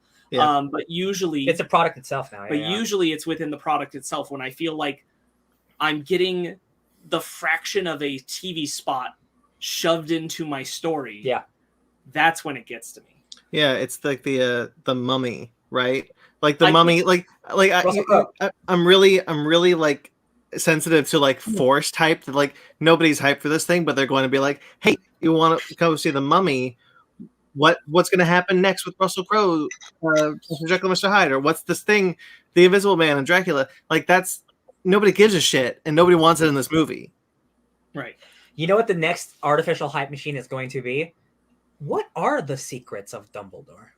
I need to know. I'm out. Well, no, we've already decided, like, as a podcast, like, F that movie. But I know it's like the 3rd movie. It's all about the Dumbledore shit. And we got a new Gringleborg, whatever. Like, Gringleborg. They're going to hype it so hard. What are the secrets? I'm super interested in the financial success of that film. I cannot imagine. You have to understand that Crimes of Grindelwald also dipped. I can't imagine it makes a lot of money. And J.K. Rowling has tanked down so deeply since then that I'm like, there are definitely people that are not going to see this movie just because of her that would have otherwise. Yeah. And so like this movie's gonna I'm not convinced that we get 4 and 5 of that series. I can't get more apt, I think, than a metaphorical description of what I said earlier, which is like if when Captain Carter would appear in the Doctor Strange sequel, you also got that lower third that was just like, hey, go check out What If on Disney Plus when you go home. Like that's what those moments feel like now when it's interrupting the story. It feels like I'm getting that little pop-up. Fantastic Beasts comes out in April. Yep. That's around the corner. That movie's bombing. Are you kidding me? They were supposed to Hedgehog 2 and it's gonna lose. So on Thursday, a trailer was supposed to drop for Fantastic Beasts: The Secrets of Dumbledore. And it didn't. And all they said was like, "We'll explain later," but but you'll have to wait a little bit longer for the trailer. Is it another secret? I don't know. It's very strange. Oh God, I hope that movie tanks so hard. And I'm so sorry, Mads. I'll watch it when it's on HBO or whatever. But like that's I'll probably watch it on HBO Max or someday. Yeah, it's gotta fail. I'll probably never watch it. I'll probably just rewatch Sonic the Hedgehog 2. I'm probably in the same camp as you've been. I'm like, unless I hear like Matt's performance is just you gotta see it. Like I think I'm out. It's like a fast forward. No, I'm just gonna be like, okay, that sounds good. I'm still gonna watch Sonic again. Sonic the Hedgehog 2. What a hype machine. Listen, the power dynamics of the movie universe are about to change that weekend. I'm so glad that they just decided, hey, what if we just like went for the video game dorks? Yeah. How crazy is it? Real quick. Sonic is going against the new Harry Potter movie. 10 years ago, that would never have happened. That's where Harry Potter is at right now. 10 years ago, I would have asked... 10 years ago, if you would have said that sentence right, I would have called the cops on you and had them search your apartment for drugs. I was like, well, that. No, it's not just that. Find it. But first, I was gonna say that's really but first, chasm. I myself would have laughed at you because I would not have been excited for a Sonic movie over a Harry Potter. It while you were high. Sure. Well, but that's beside the point. But that's the thing where it's like, you look at like Sonic is in a strong place right now. Like 10 years ago, if you put a Sonic film up against Harry Potter's destroying everything. But like this is where Fantastic Beasts is at, where the brand is at now. Like you put Sonic in it. I'm sorry, Sonic's got it. And it's a landslide. That's crazy. I mean, right now, okay. So this is my ending point, or my ending argument, not our ending argument, like my ending thoughts of this are how we feel about hype now. Because especially with Sonic the Hedgehog 2, because we all know I'm hyped as all hell. I am, honest to God, trying to control the hype. Because I will admit, there have been times I've been way too overhyped for things and it's bitten me in the ass before. So Out of curiosity for you guys, are you also trying to just like maybe temper the hype a little bit, or are you just like, nope, balls to the wall, let's go for it? No, 'cause my life is led by my emotions, and I'm not gonna counter my emotions. I do try to kind of manage when it's like a movie that like it's like Moonfall. Like I was pretty excited for Moonfall, but like I knew that Moonfall would be like a movie that I could get like hype for. So like I'll manage that. But if it's like the Batman, and I'm confident I'm gonna like it. I'm like, bring it to me, put it in my face. I cannot wait. Yeah, it's almost like a surefire win, like an Elden Ring, where like I know I'm gonna like it. How much am I gonna like it? Right. That's a good feeling because I'm not worried I'm gonna dislike the Batman. You know what I mean? Right. Like I'm pretty confident about that movie. I'm kind of in that same like, but for me, like with the Batman, my hype, just my excitement has just leveled out because I'm like that. I know I'm gonna like it, so now I'm just waiting to watch it, and I'm glad that they haven't showered me with trailers and footage. I'm glad that I gotten to live in like I'm sated. I want to see the movie now. But because of that, like my hype is relatively low, and I don't think it's going to capital until I'm going to the theater. Yeah. And then I'll be like, oh shit, It's Batman. I definitely know like whenever it's like right before the movie, that's like when hype's like, oh, we're in the theater right now, man. The same thing happened with Spider-Man No Way Home, where my hype had honestly at a certain point leveled out, and I was like, yeah, I'm ready to see it. And then we're going to the movie, and I'm like, I'm so ready to see it. Yeah, after a while, like you seen the trailers enough, you're like, no, I know it's coming. But I think I think the important part is like managing your expectations. Just and really specifically like not building up too much what you expect the movie to be in your head, but willing to like honestly, if I built too many expectations of what I thought the Sonic the Hedgehog movie should be before I saw it, I wouldn't have liked the Sonic the Hedgehog movie. Yeah. But because I went in with pretty down there expectations, I ended up rather enjoying Some would that say film. for me the lowest expectations you could possibly have for a movie. Venom 2. Oh, went yeah. in there with the lowest of low expectations. yeah. I came out having a great time. You gotta rave. You gotta be willing to like sometimes let go of certain things so that you can meet the media on its level. Yeah. This really harkens back all the way to when we talked to Ken Knapsack about liking the prequels. Is like, try and meet the movie on its level, and sometimes your expectations are going to be too high, and you got to recognize when like it's on you and when it's on the movie. I think managing expectations is important. I think it's great to be part of hype if you're being part of hype in like the community sense, like us getting hype about something, great. Us engaging with social media hype about it, cool. Again, it's that corporate hype, that pushed on hype. That's where I'm like, ugh, no, don't like. Yeah. It's I was talking about earlier about like you don't mean the movie on its level. And that's The Last Jedi. That's essentially what the initial outcry for The Last Jedi was. People weren't ready to meet the movie on its level. Their own expectations for Luke's journey, of how they've thought about it for some decades for some people. Yeah, like you hype it up in your mind so much that like after it's crystallized at this moment. Yeah. Which is the danger of video games, and why I'm glad we're getting to a tighter and tighter schedule on overhyping video games. Yeah. Why don't you bring up Grayson's comment and we'll call it? He said, "I'll say I'm more of a Batman fan, but the DCU hurt me so hard that I'll admit I really do try to reel in the hype after I've had time to think about it. But in the moment, I'm all in." Yeah, the Zack Snyder to Suicide Squad era is rough for sure. But now we've got Shazam, Aquaman, the Harley Quinn. I'm so excited for Aquaman. Yeah, I think right now I'm in a spot where I'm more excited for a lot of the DC stuff than I am the Marvel stuff. Like you got the Batman, you got Aquaman. What else are there? I'm Peacemaker season 2. Peacemaker season 2. Yeah, 100%. Black Adam, honestly. Black Girl, the Black Canary project. Yeah. Oh yeah, I'm all on board right now for DC. Marvel's got Doctor Strange, which I'm excited about, but like their TV stuff last year, like really, even if it's good, it really tried me for like trying to do something different. Yeah. Instead of just being a product. So like fingers crossed for Moon Knight. I'm so ready. I'm so ready. All right.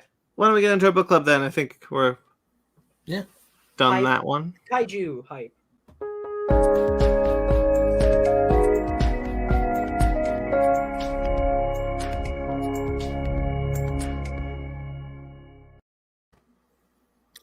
Ben, keep going because it's your show now.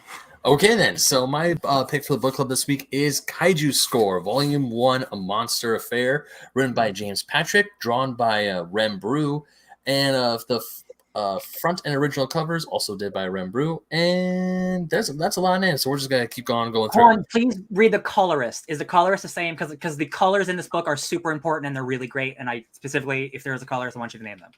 Unless it's just the artist. I don't see it. It's just the okay. artist. That's fine. Then it's just beautiful. They did it all beautiful. Because The color is so good. No, the color is one of the reasons I like this book so much. It's because it's gorgeous. Yeah, the color is gorgeous. Yeah, so this was Ryan's Christmas present to me last year. Thank you, Ryan. And as a tradition, when I get a new comic book that I've never read before, I'm like, I'm gonna make this a future book club. So it's weird to say, I like it, but there are things about this book I really don't like. And at the same time, it's like, ooh, I want to read more. That's the thing. It's like there are parts of it I don't really enjoy, but I really want to find out what's going on in the next volume. But I want to see what you guys have thought of it.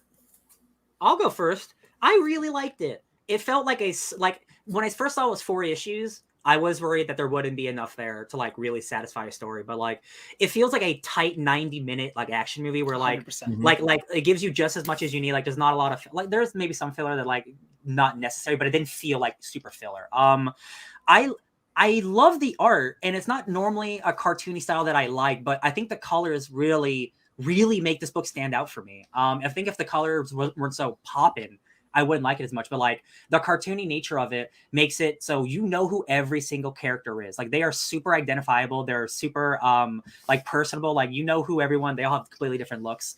The kaiju stuff's really fun, and it's like a lot of cool like world building lore. This immediately got bought for a movie before it even came out. So Ben, you're going to be watching the movie in the next couple of years.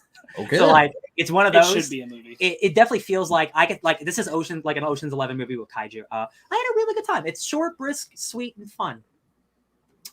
I agree with pretty much everything Ryan said. I think that the characters really pop in this art. I think all the coloring is gorgeous. I love the entire look of the book, from beat A to all the way to the end. I really love the concept of a world that has kind of like not just like learned to live with kaiju, but accepted that they're a part of the ecological setup and like they're important to how the world functions, and designs itself in a way to Like Pacific Rim responsibly engage with them rather than like treat them like monsters. They treat them as animals that like they just have to kind of navigate their way around. There aren't mechs to go fight them. Yeah. I particularly love at the end of issue 1 for what we were reading anyway. It's probably at the end of the volume for Ben. I don't know though. That it has the listing of like the information, the do's of and how don'ts you're supposed to and handle like a kaiju situation. Yeah, And that's I at the love end of that. the Like, volume. my favorite page is the part where it's like fact versus myth, and it's saying like they're actually incredibly intelligent. Yeah. Most kaiju are ranged from dog to dolphin intelligence, and that they are just these things that have lived here for so long, and like we have to learn to live with them, and that's the strategy, is to like, you know, acknowledge that like you need to be responsible about how you engage with them, and we always try to be alert and know when they're going to make landfall, but like we do our best, but we gotta keep out of their way because they're just creatures trying to do their thing. Yeah, there's a lot of talk, different procedures for different kaiju. Like if the kaiju by Florida, I forget the names of them, but like if it comes up, it's like, okay, we keep a 1 mile radius. We just make sure there's nobody around. We just let it do its thing. It's just going to sunbathe and go home. Majura? Yeah, Majura. It's just going to do its thing, sunbathe, and head back to the water. We'll be fine. And then there's like a different protocol when like another kaiju will show up, and like they know that there's a fight going to happen because they know the territorial roots of these kaiju. They know the personalities of this kaiju, these different breeds. And so like the military is like, everybody get back. Well, not even like when it engages with another kaiju, just that single kaiju. It's like, no, the radius for that one is 15 miles because that one likes to throw things. It gets aggressive. We need to stay a certain distance so it doesn't get The females are less aggressive, so like Majura isn't as a threat. Just like leave her alone. She's fine. Just let her sleep. It's cool. Yeah. I agree with Ryan and Sparks. I really liked this. I thought this was a lot of fun. I really like how it's written. I really connected with the characters. I think they're all written very distinctly, and I think the main character comes off exactly how he's meant to, which is kind of this like almost like the Spike Spiegel type person, like someone who is like definitely like, I can do this, but also kind of like, of course this would go wrong. You know, like of course this would happen. Like a classic like screw up, but like I'm out to be number 1, but I'm always number 2. Yeah. I think that all works really well. I think there's just enough characters. There's just enough twists and turns, and it's a decent heist story that I could easily make a really cool movie. Yeah, yeah. visually, like obviously, like the pages are incredibly well drawn, but like I was seeing the movie in my head during the safe, the Fast and the Furious monster safe vault thing, where they use a monster to go through some wires to pull the safe out of the casino.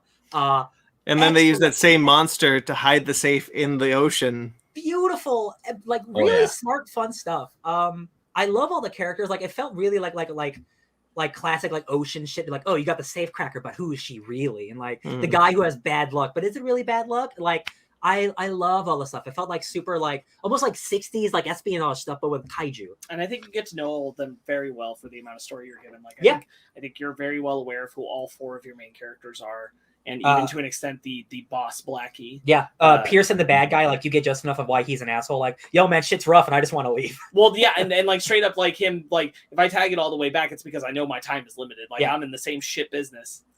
I love that. Like, he kills one of the main guy, like one of our main characters, and then he's going to do it to the second guy. And he's like, I already gave that speech.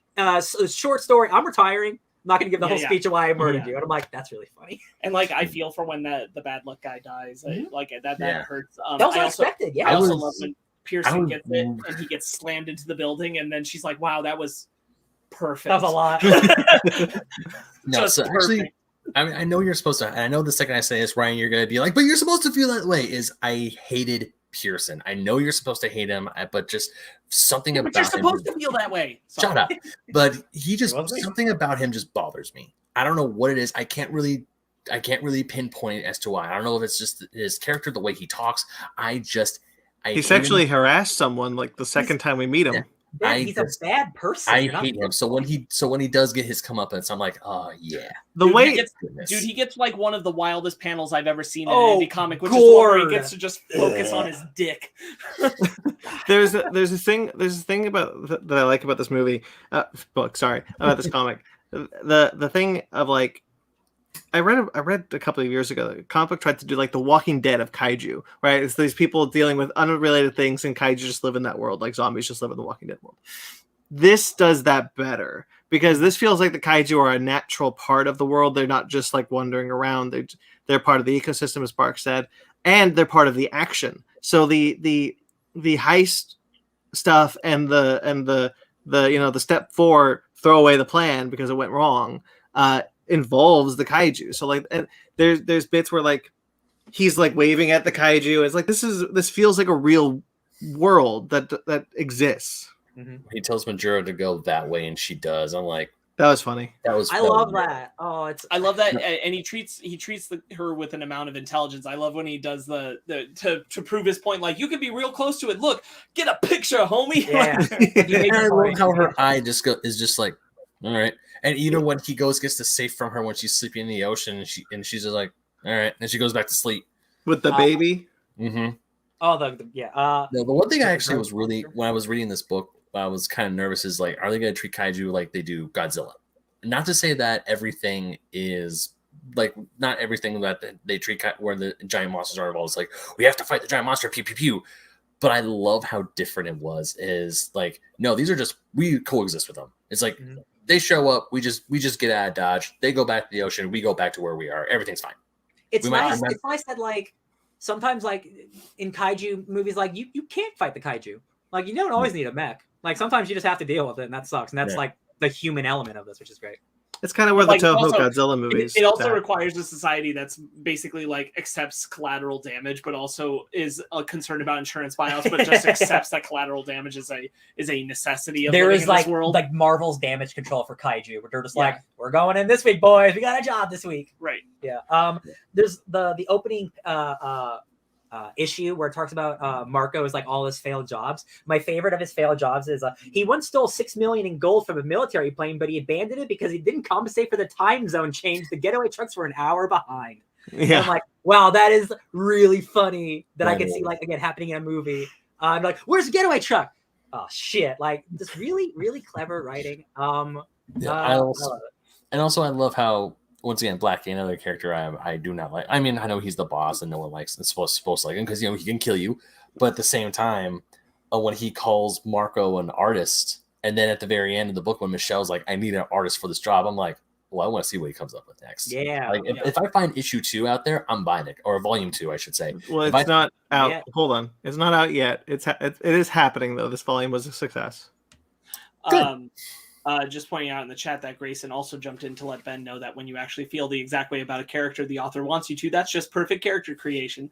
So, as it is, I'm glad that you like the writing of it so much that you hated those characters that you were supposed to absolutely hate.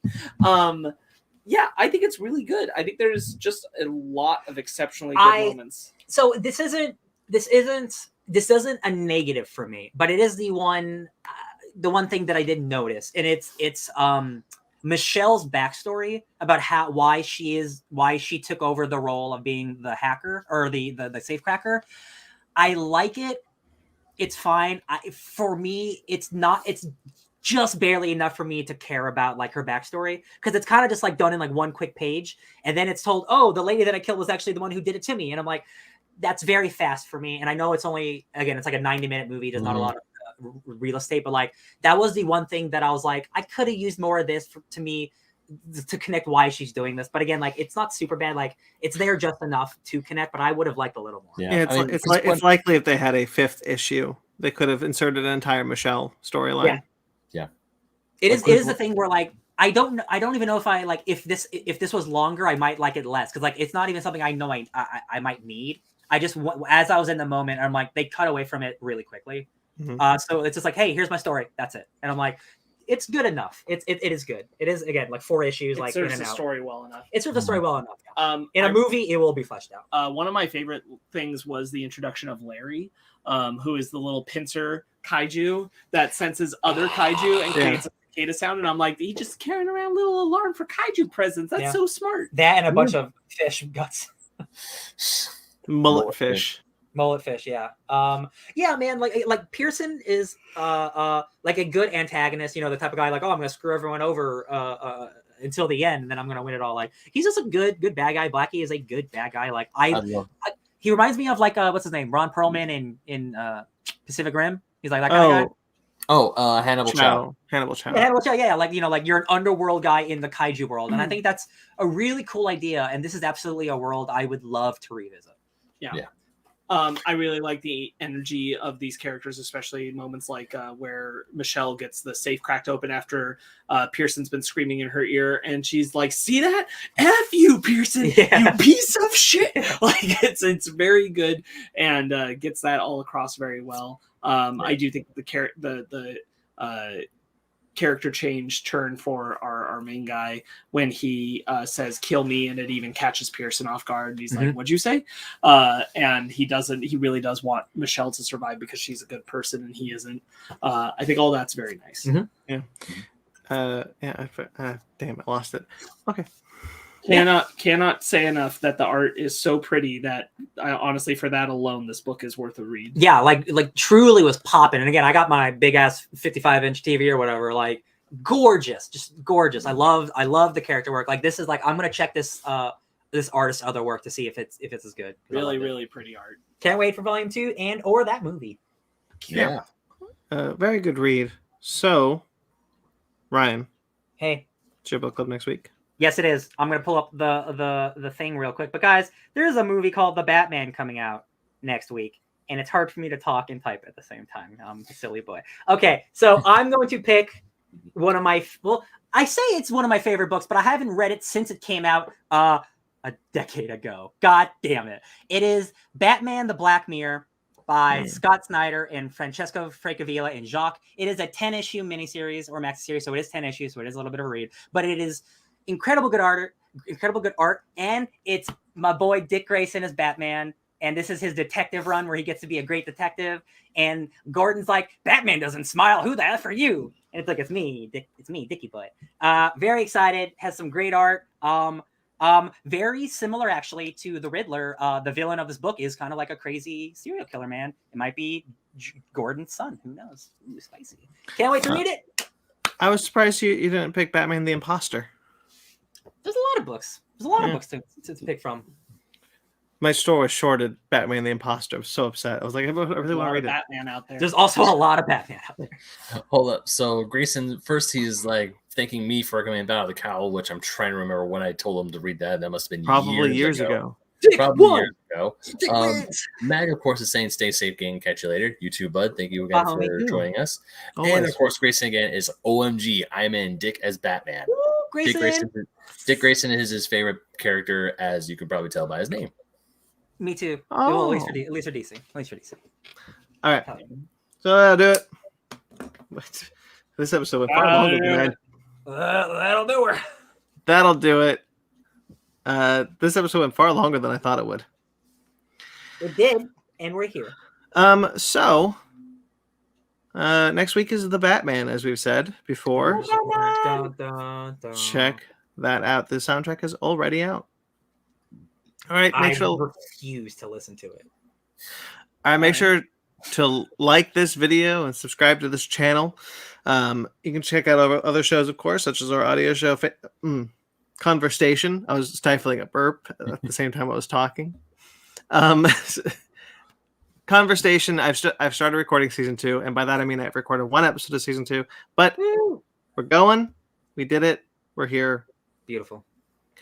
Of course, you can check out our other shows on this channel. Of course, Fake Nerd Podcast. Jesus Christ. Fake Nerds Watch. That's a show we do where we talk about TV shows. It's true. Peacemaker season 1 is up. Star Trek Discovery season 4 episode 9 is up now. Episode 10 is coming next week. And Book of Boba Fett and every MCU show that's come out on Disney Plus so far, because we referenced all of that and that last season of Game of Thrones. If you want to see any of our thoughts when those things came out, years ago, they're there. That's true. They are there. Good. Thank you. Star Trek Picard is coming soon. We're going to do that as a separate. It's going to be a separate Fake Nerds Watch. So there's going to be 2 concurrently for 3 weeks. Hot dog. Sorry, Sparks. Basement Arcade. There's a Mortal Kombat X series still going on. That's on that over there. There's tons of other games you can check out, of course. Basement Arcade possibly, I assume, a new episode is coming soon. Maybe. Okay. Fake Nerd Book Club. He doesn't actually know. Oh no! I need to give Sparks some things I haven't gotten to. No, yet. no. You don't know because Sparks could be too busy. That's true. Did you say you won't be? No. Not You this got- week. You got stuff. I got stuff, but I have less of the stuff this week than usual. I was hoping you would have more of the stuff. I need some of that stuff. That's the stuff. All right. Fake Nerd Book Club and Anime Station. Of course, you can check those shows out as well. Crafted by Z Masks. We saw some masks. You know, we talked about COVID-19 earlier this thing. You know, hey guys, perspective. Check out our masks. Link below. We got a Patreon. We got a TeePublic. Buy our merchandise there. You can subscribe to our Patreon. I'm gonna fix that. I promise. Both those links are down below, or you can find everything on our website, which is also linked below, FakeNerdPodcast.com. Check out everything, all the links to our shows, all the links to our pages, merchandise, everything, blogs, whatever. All there, Central Hub. Thank you to everyone who listens to the show. Thank you to everyone who watches the rewind. Thank you to everyone who watches the live stream. We can't thank you guys enough for all your support. Thank you to Jeremy Vellucci, who does all the music you heard here tonight and the music you hear on every single one of our shows. You can find him at Jeremy Vellucci Keyboards, or you can find his podcast, Suburban Proctologist, on iTunes or Facebook.com/Suburban Proctologist Official, or Instagram at SubProcPodcast. And of course, you can find Mike Patola, good friend of the show. Mike Patola does some of our logos for us, did a bunch of episodes. You can find him on TikTok and Instagram. TikTok posting some very funny stuff. Did you see the one where he hung himself? Yes. No. Very funny. So somebody was like, so what happens if you mess up on one of your like line by line things? So he like did a fake one, and then he like spilled like coffee all over it, and then it does a quick cut to him. It's just hung. It's really funny. It sounds disturbing. Very It's funny funny. in context. I like this Rickroll one where it's like if you translate to Japanese, it's never going to give you up. That was He's pretty a funny funny. guy. He's a funny guy. He's a great guy. We love him. You can find him on TikTok and Instagram at Mike Patola. You can find us on Twitter, Instagram, and Facebook, all at Fake Nerd Podcast, fakenerdguys@gmail.com. If you'd like to get in touch with us personally, I'm at BT McClure on Instagram and Twitter. I also write for Screen Rant. daily almost. There's the Revisiting the Infinity Saga series that I'm doing over on Atomic Geekdom, and I am the website editor for Kaiju Ramen. Ben? You can find me making deadlines my bitch at BenMaga27 on Instagram and Twitter. And you can also... oh my God, Brandon. You can also find me... That's the most beaker you've looked on the podcast. Now I'm imagining Beaker doing bad things. Oh no. You can also find me writing for Old School Gamer Magazine, both the website and in print. GoNintendo.com. That should be coming up March 7th, but it may or may not. That's just the tentative date when the website gets relaunched. And you can find me writing for Fusion Gaming Magazine, issue 31, the newest issue that will be coming out. Will have my first printed article, FusionRetroBooks.com. That's the website you want to go to if you want to check it out and possibly subscribe to the magazine, because I'm going to be writing for them from here on out. Just saying. Don't tell anybody. Sparks. You can find me managing my hype and expectations at Sparks Woody on Instagram and Twitter, SPARKZ Woody. Ryan. You can find me living amongst the tarnished for the next 600 hours of my life, playing Elden Ring at DJ Tony Snark. All right, subscribe to us on iTunes, Stitcher, Google Play, TuneIn, Spotify, iHeartRadio, Amazon Music and Podcasts, and Pandora. Rate and review wherever you get us. We greatly appreciate it. Like this video, subscribe to this channel. Until next time we see us, guys, stay fake nerds. Beaker is my dominatrix.